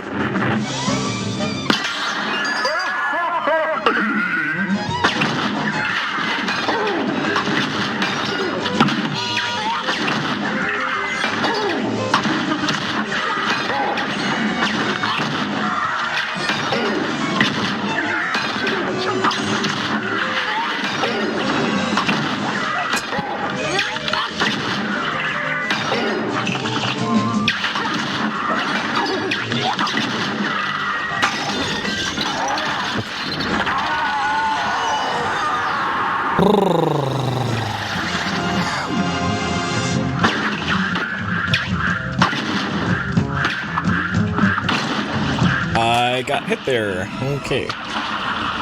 Cool.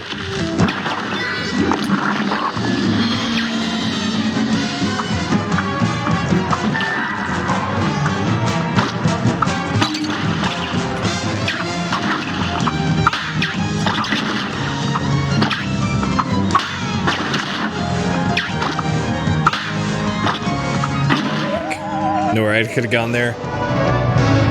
Oh, okay. I was way at the end too. Okay, so it looks like two or three hits, charge hits on the boss when it's gray, and that'll do it.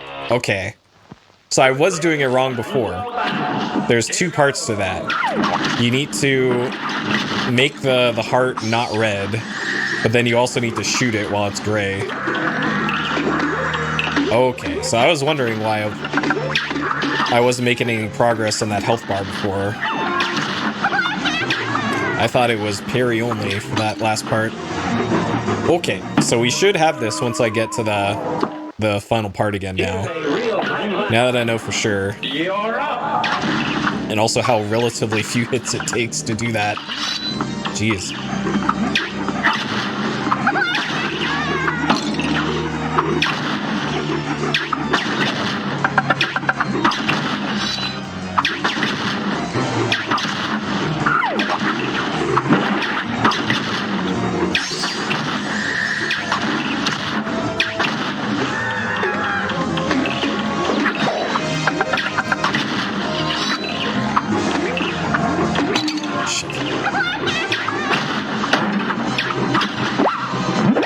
I know, weird, right? Weird coincidence.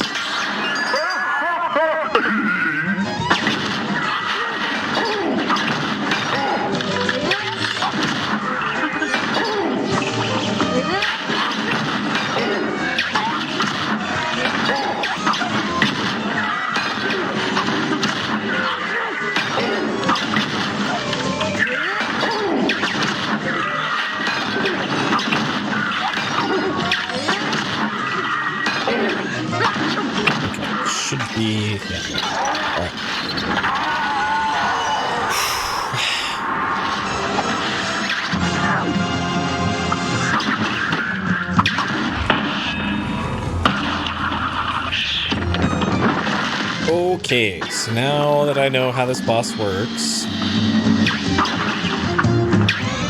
let's do this.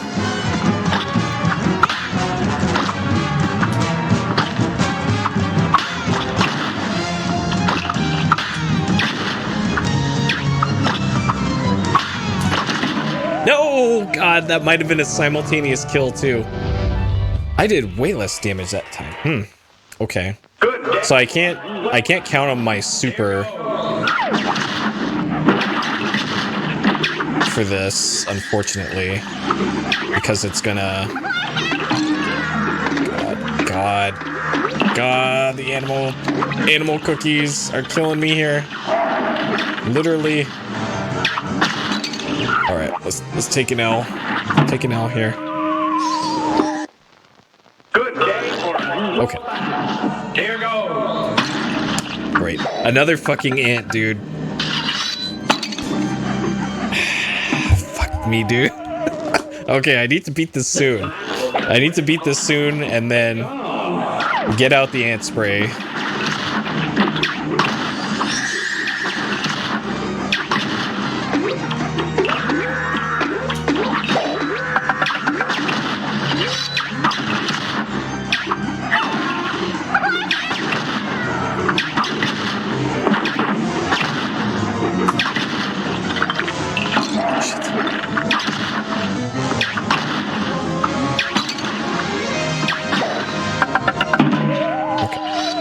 There's so many different colors on the screen of all the obstacles for this that it's legitimately hard to keep track of all of them, because it's like, okay, there's going to be red things on screen, and then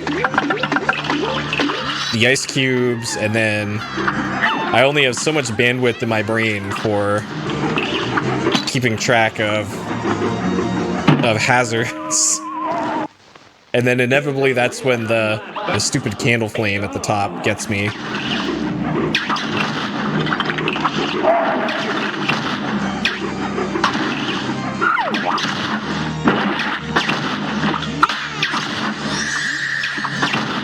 Well, except the flame. The flame doesn't sparkle.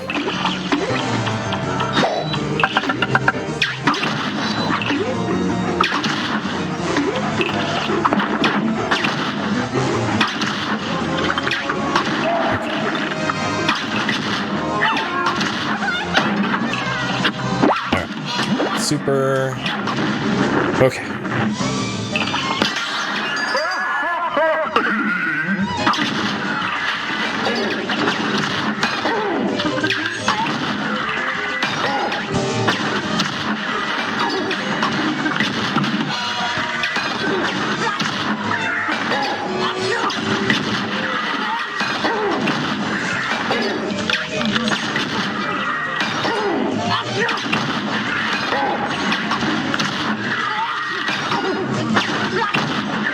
So getting a good start to this phase is pretty critical.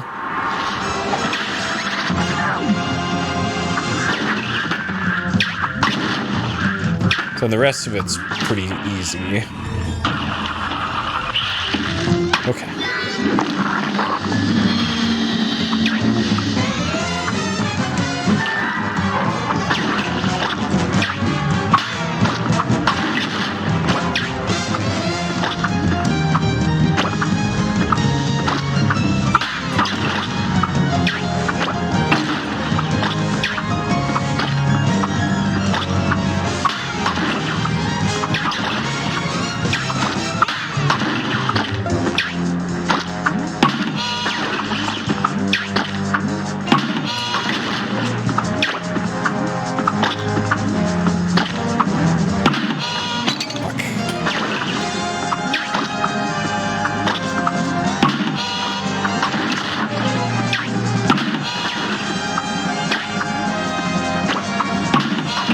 Got him.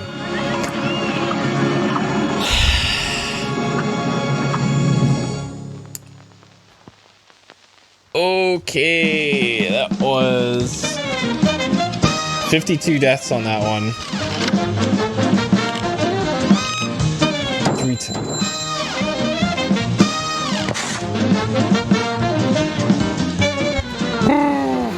B+, I'll take it. Oh, man. Miss Chalice! Thank goodness you're okay! That dastardly saltbaker, he had us hoodwinked the whole time! Gadzooks, this place is coming down! Let's get out of here! Eek! Ah!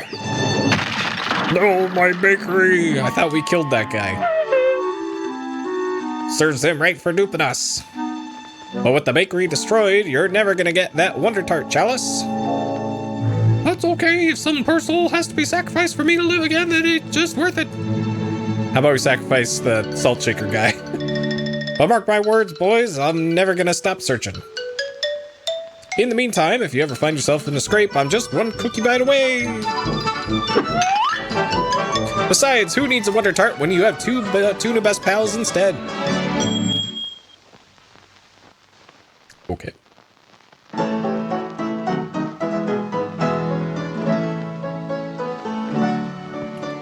Okay, this is a different ending sequence to the... I am Chef Saltmaker, I have been a naughty cook. The recipe was in my book, the recipe was overcooked. I should not have let all of that power go to my head. Now I'll bake for good, now I'll bake my bread.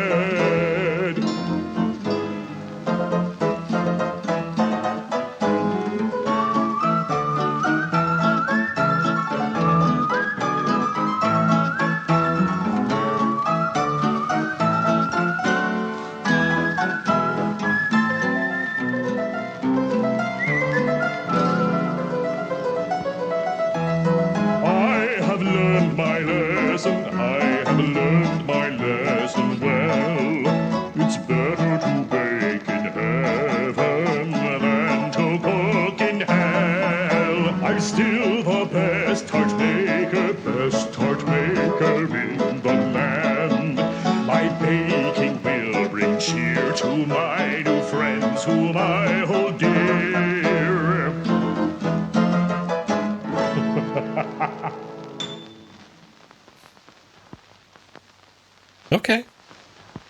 That was a cute ending. That's a lot better than the other one. Our sincere appreciation of the members of our team whose loyalty and creative endeavor made possible this production.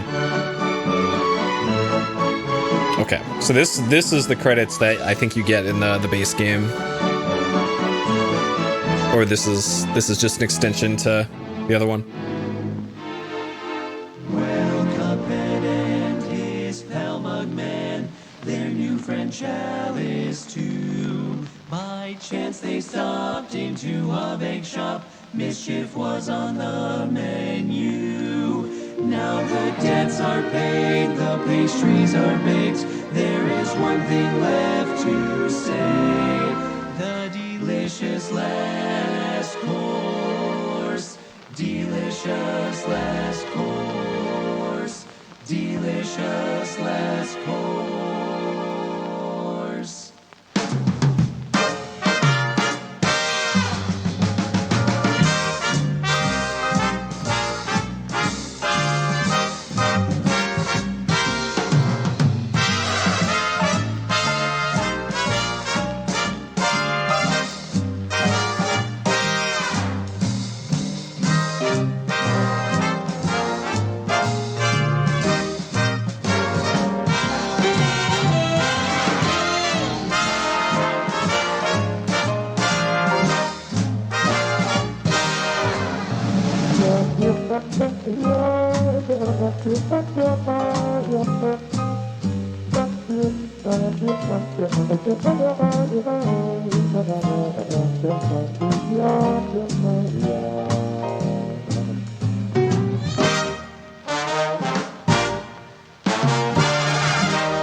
Shakers. The right channel. Huh.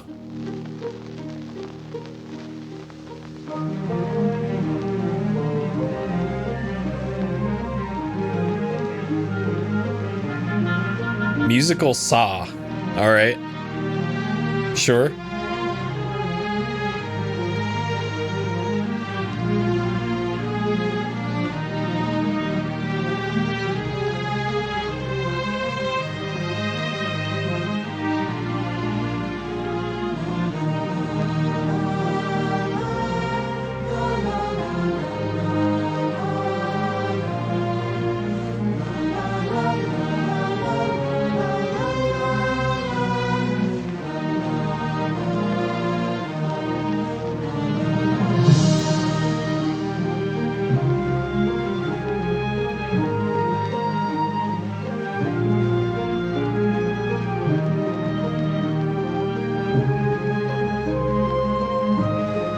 There's Optimus Prime again.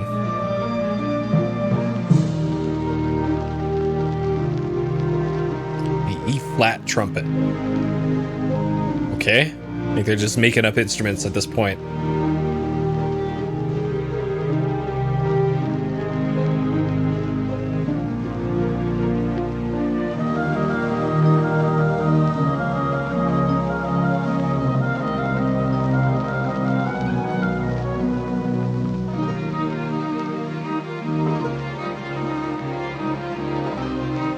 Interesting. There must not have been platform exclusivity for the DLC, because they gave a special thanks to pretty much every platform in this, and I think it was only Windows and Xbox that got a special thanks. Special thanks, Jonathan Blow.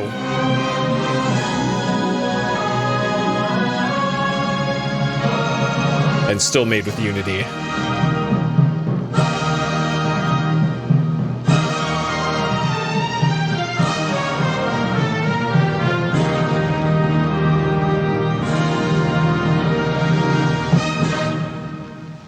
All right. That's true. He did invent video games. He invented video games and fun and puzzles. All right. So what are we up to on the percentage now? 64%. Okay. So we have a star and a cupcake now on that save file. What that means, I don't know. But okay, sure. I must be missing some significant thing in the DLC. All right, let me double check that I didn't miss. I have a feeling it has something to do with that. There's a King's Leap again. What is this? This is just back up here again, and I already did this. Unless like there's another set of challenges. Welcome back, my champions. Remain ready for spirited match. Okay, we did this.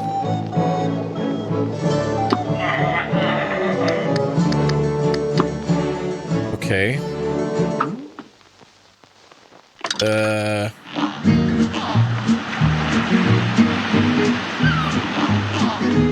Oh, that's true. Yeah, it might be items. Let's see. So we're at what, 64%?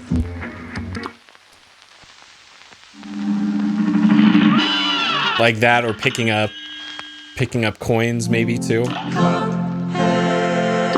Okay, 64%. And let's just buy everything since I'm at the end of the game.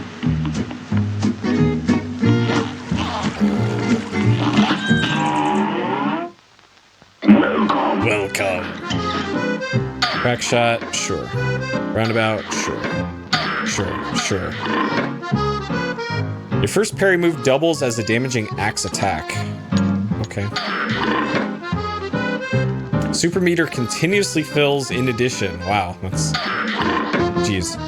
Automatic parry. Your first parry is automatic. All you need to do is jump. Like, man. And there's the invisible dash.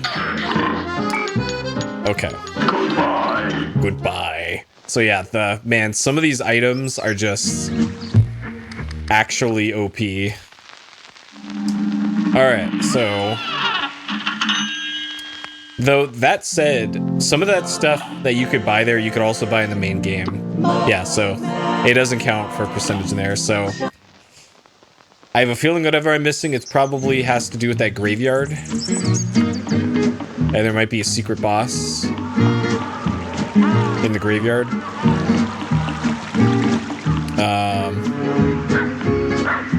What about monster? Maybe. Okay, I'm just gonna look this up because if this is a boss, I want to fight it. So I'm gonna Cuphead DLC graveyard puzzle.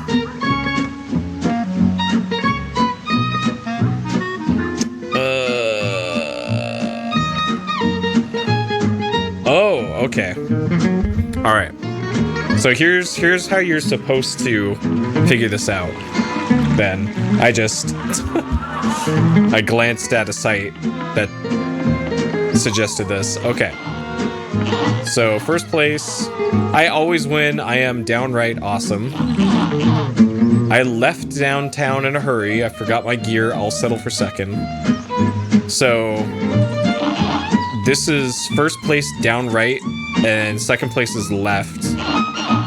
And third is things can only go up from here. So it's downright, left, and up.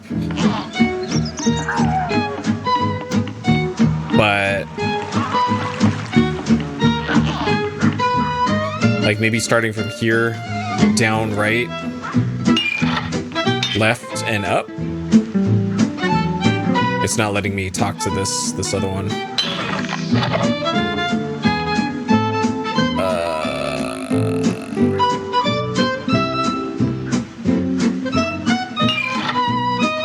Down, right, left, and okay. And there is a secret boss according to this.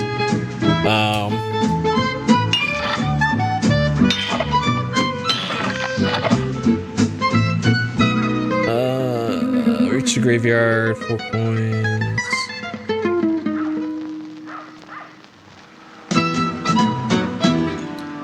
The exact combination varies in the DLC.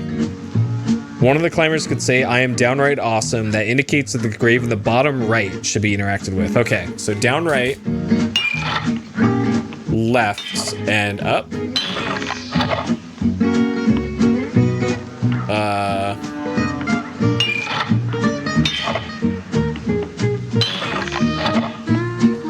No? Tombstones should be interacted with by using the clue from the first place climber, the second, and the third. If entered correctly, a portal will appear to the secret boss. Okay. So first place was downright awesome.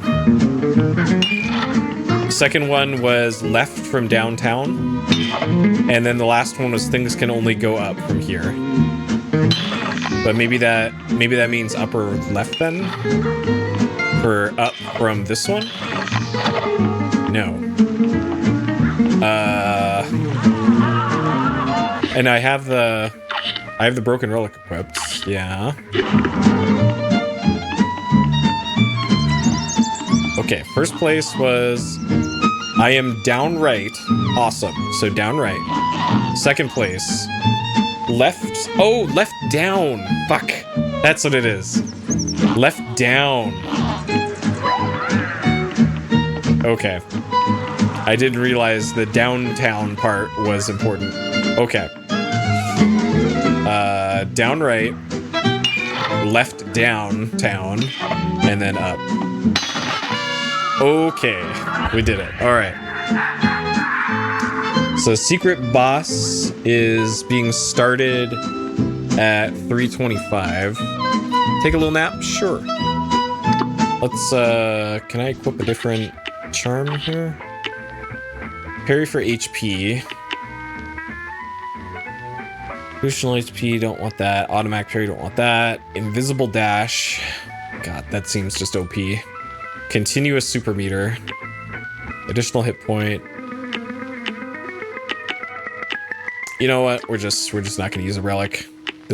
All of these just seem so overpowered. Giant ghost. Okay. All right. Let's do it. We don't want to make this too easy. All right. What dis?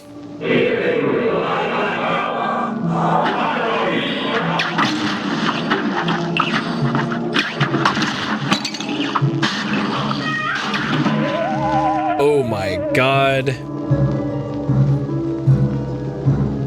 Okay, so this is secret boss. Wish you may, wish you might, your soul's now trapped in the night. So depending on which way that I am facing, the boss that's red changes.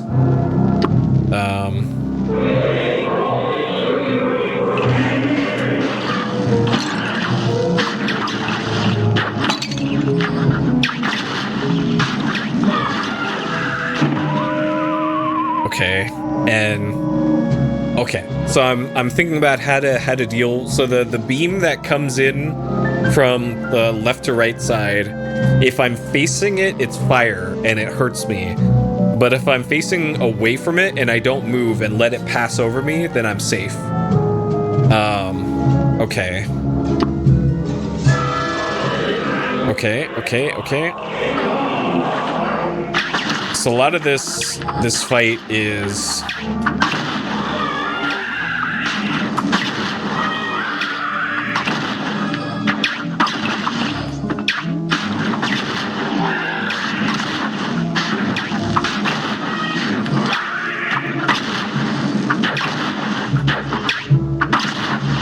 like Ikaruga.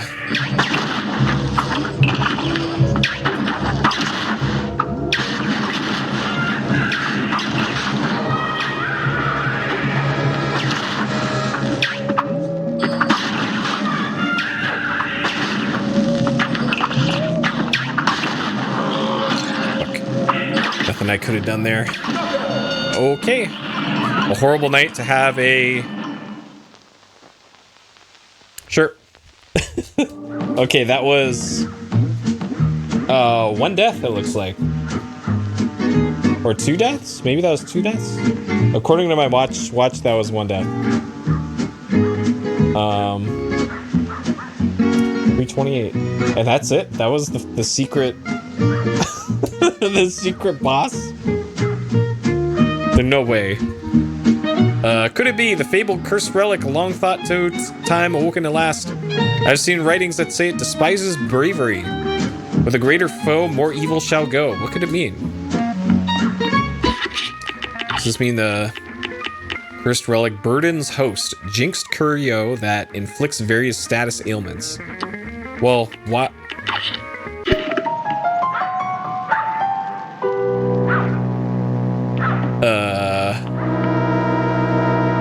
So the music gets all spooky. Alright, maybe there's more to this.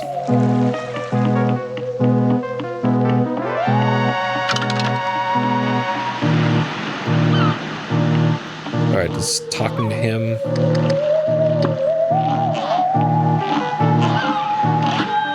Alright, surely this changes something.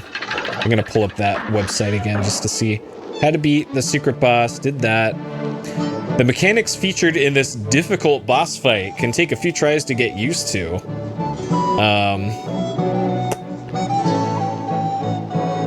Okay.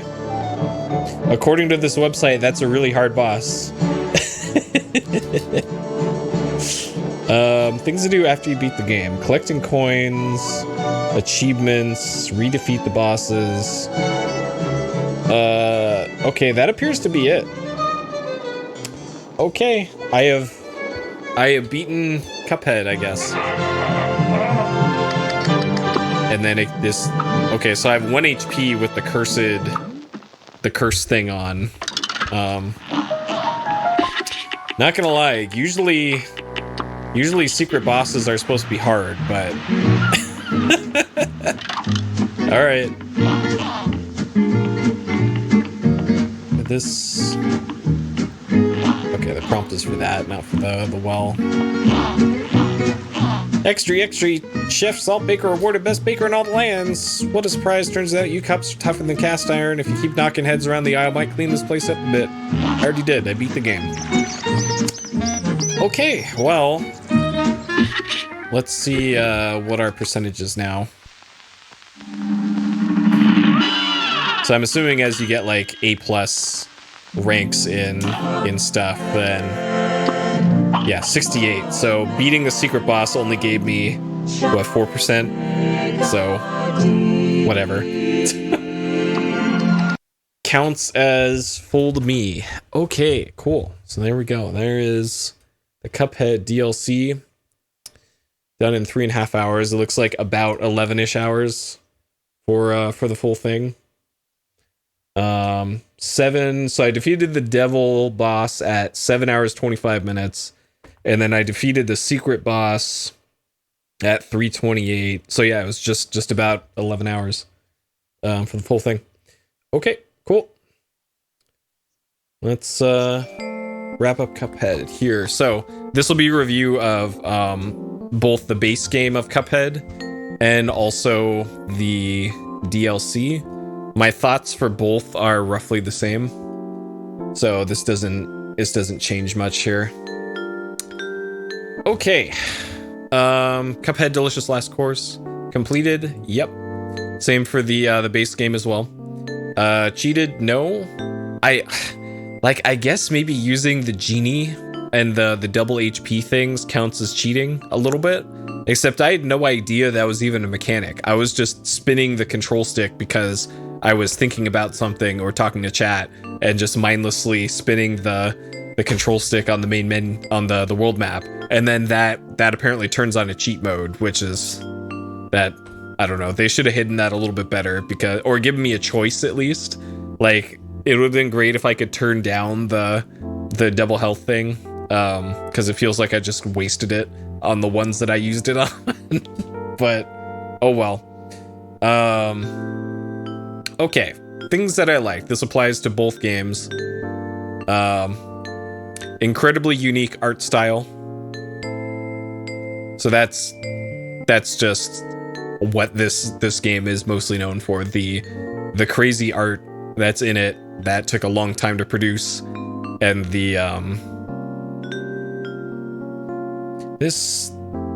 that's not a Wild Iron song, I don't think. And the difficulty for it. Let's see. Really fun boss fights. So I would say this is a lot more satisfying getting past boss fights in this than in your typical platformer. Just because it feels like the player really has to earn it to get past them. And then I got my notes here for the different fights and how long they took. So bosses that kind of jump out at me.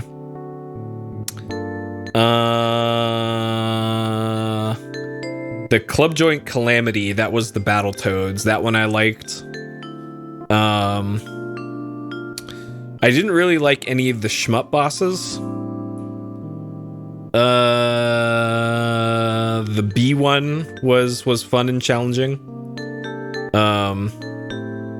Please. Keyboard, I'm trying to...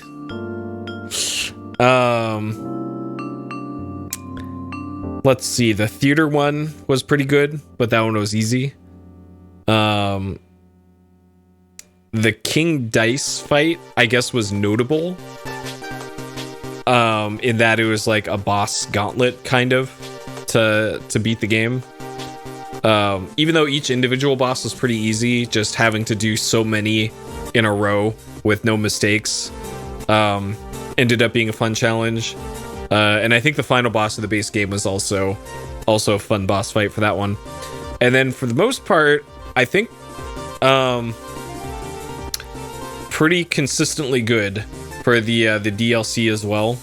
The King's Leap stuff where you could only parry, that stuff wasn't that great, to be honest.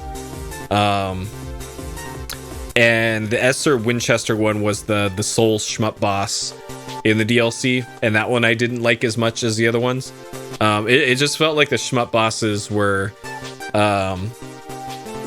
just like a tier below most of the other bosses, because it removed a lot of the variety the player had in like weapon choice, and was just like, okay, how good are you at dodging, and I guess how good are you at playing shmups, and that determines whether or not you can get past those levels easily or not. But yeah, pretty much all of the boss fights in this game, just a lot of fun, very unique mechanics between each of them, and definitely a high point for this one. Let's see. A lot of the mechanics felt tough but fair. So there were certainly what I would call some bullshit deaths, where it feels like there's almost nothing the player can do to escape whatever situation they were in. But like in that case, in hindsight, maybe you could have positioned yourself better on screen. But it's stuff like using the super attack and then like beating a phase of the boss, and then like a pit opens up beneath you and you can't dodge it or anything because you're still in the super animation. Stuff like that felt a little unfair, but pretty much everything else at least gave the player a fighting chance to do something about avoiding damage. So that was nice. Let's see. Great music. So very, very rare in a lot of games to get like big band style music. So it's always refreshing to hear that, because you could tell from the credits, like in order to get proper big band music, you need like 100 people to actually have a big band. So naturally that's an expense that a lot of production companies won't do, but I'm glad that they did it for this, because it was thematically appropriate to have something like that. So that all worked out, and I think it really added a lot to the charm of this game. Let's see here.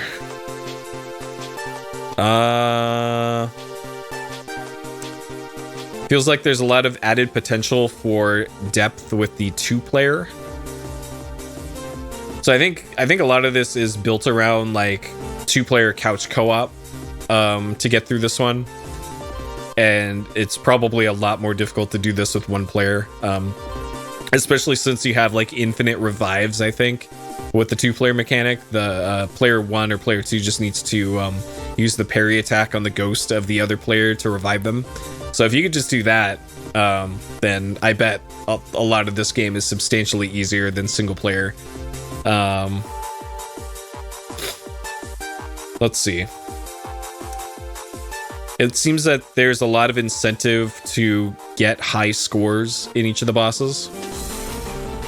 So this is actually something that I did today, this afternoon, was I put this on my Steam Deck and tried it out on my a secondary save file just to see how it played and see if I could get A+ on all the boss fights.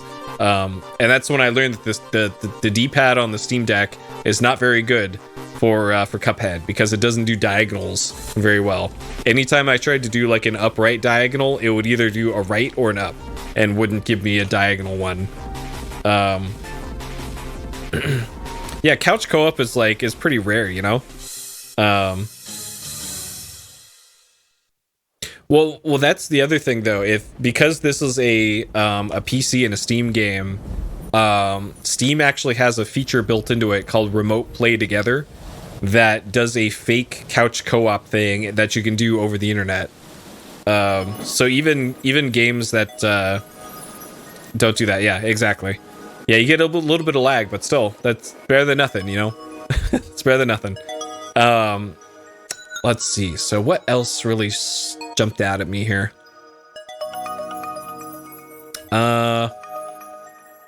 Cute story. Like I know there wasn't much to the narrative in this, but it's an action platformer. It doesn't need one, realistically.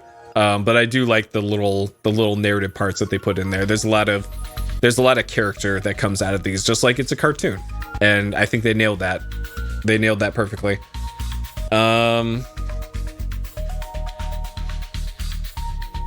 pretty sure that covers nearly everything, I want to say. Okay. What they're going to do next, I don't know. Considering how long it took to produce Cuphead and then the DLC, like, that's what, like 10 years of their life that they spent on Cuphead and the DLC. That, I don't know, unless they got a dump truck of money from somebody to make Cuphead 2, then maybe they'll do something else. I don't know. Or maybe they just want to keep making games like this forever, and good on them. I'll keep playing them forever if they keep making them. All right, things I did not like. Some of the early bosses in the main game were a little too easy. But that's like, they kind of had to ramp up the difficulty. Like you can see from the, like the death count here, 2 deaths, 0 deaths, 5 deaths, 2 deaths, 5 deaths, 7, 1, 1, 10, 5. It's like a lot of these were pretty simple that you could figure out how to do them within an attempt or two. And it wasn't until about 2.5 hours or so when we started consistently getting like double-digit deaths for a lot of the fights here. So I don't know, maybe making the beginning of the game a little bit more difficult, but then again, you don't want to alienate new players, as even more so than this game probably already does, to be honest. So, well, now that I think about it a little harder, maybe they made the right call there on difficulty ramping. Yeah, okay. Let's see. In the main game, the platforming levels were awful. So, I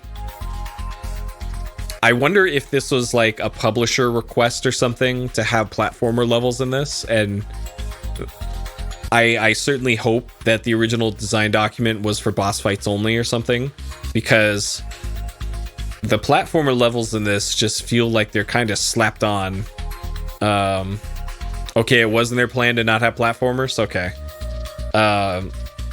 Yeah, because they just felt so unnecessary and slapped on there, and just not fun.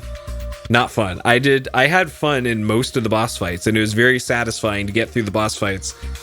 Whereas on the other hand, the platforming levels are like, okay, let's just get this over with and get through this so I can actually have fun with the game again. So yeah, that makes me very happy and glad that they made the decision not to have the platformer levels in the DLC, because it would have certainly lowered my opinion of the DLC drastically if it did. So yeah, the platforming levels, garbage, but hey, at least they didn't make you do it in the DLC. What else here? The shoot 'em up levels could have used more weapons in them.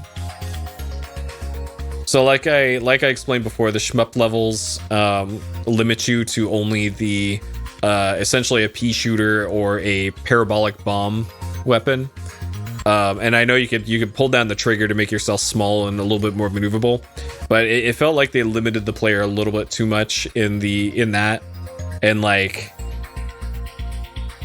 I don't know, have like your B weapon change what the bomb does or something. I don't know. Like, I didn't like how those levels generally played. Those are probably some of my least favorite boss fights in the game. So, but it is nice, I guess, to have a little bit of a change of pace that wasn't the platformer levels, but still, wasn't a huge fan of the shoot 'em up levels.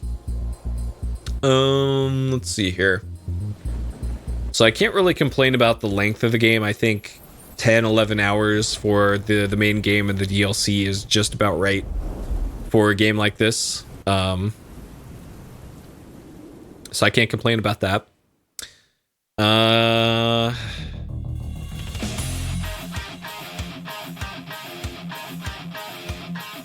Trying to think of what else I didn't like here. And I really can't think of much.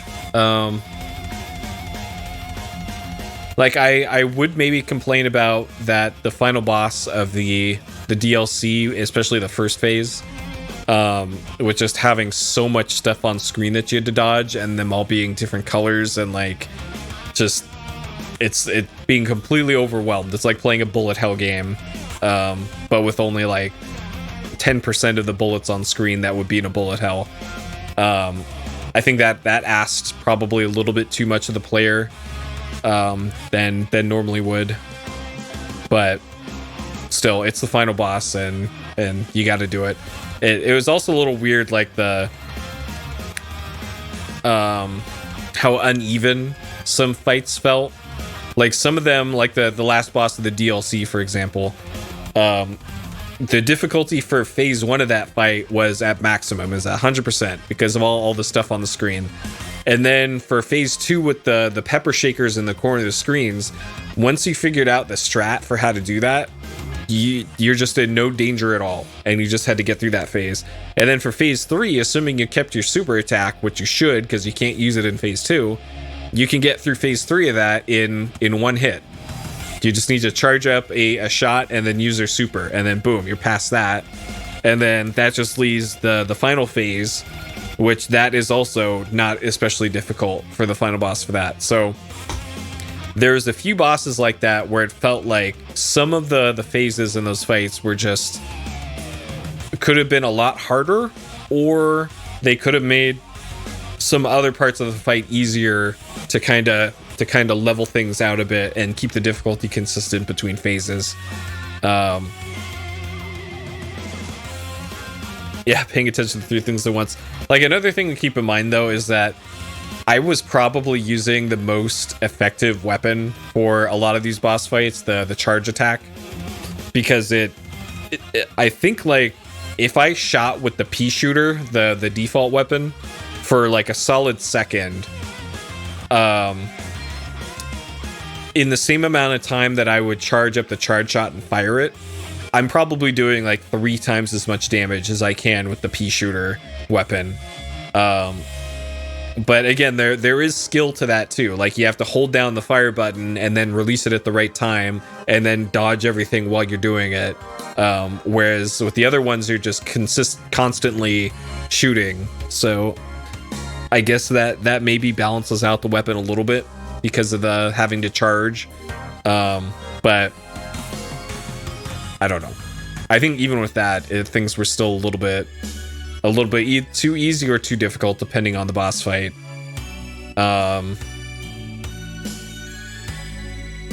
Okay. And then as far as the DLC specifically, Pisher's 30 DPS, charge shot is 40 at frame perfect. Yeah, well, I think my timing was for the most part pretty good, so yeah. So that does add up over time. But yeah, as far as the DLC, like, even though the DLC was only 5 bosses plus the secret boss, is that correct? 6 bosses and the very difficult secret boss, and then the King's Leap stuff, and apparently some other stuff, because I'm missing 40% of my counter on it. I think the amount of content in the DLC was just right, considering how long it took.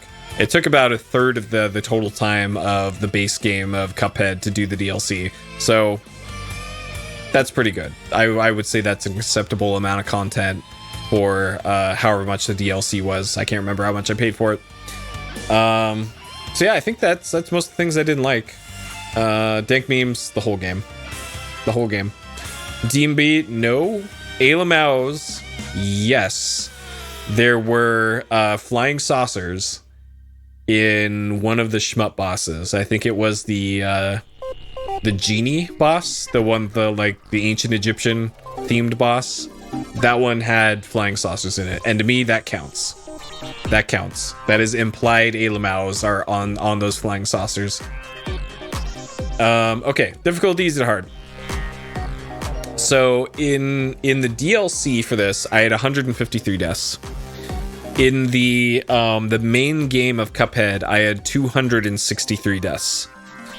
So if you add that up, that's like low 400s for deaths between those two games combined. And that is a lot of deaths. That isn't quite up there with the most deaths I've ever had in a game that I've streamed, but it's up there. And for like deaths per minute, that's up there too. Not quite the top, because some were like 1,000 deaths per minute, or like 100 deaths per minute, I think. But this one is certainly up there in the death count.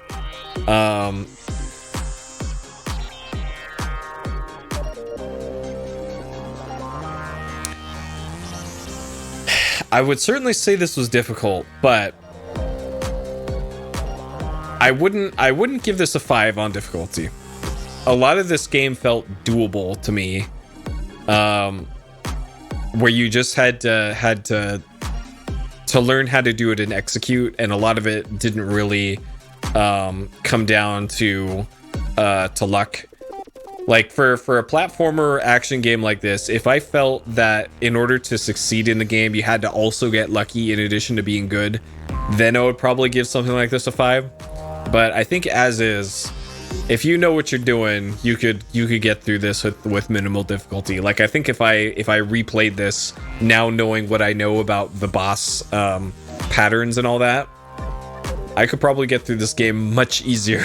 And probably keep it well under triple digit deaths between the two games, probably. So that's kind of my basis for giving this a 4 out of 5 on difficulty. And then overall quality of the game. So very unique game in terms of art style and presentation. Also pretty unique, at least for nowadays, gameplay and structure to the gameplay of like, here's just a bunch of boss fights.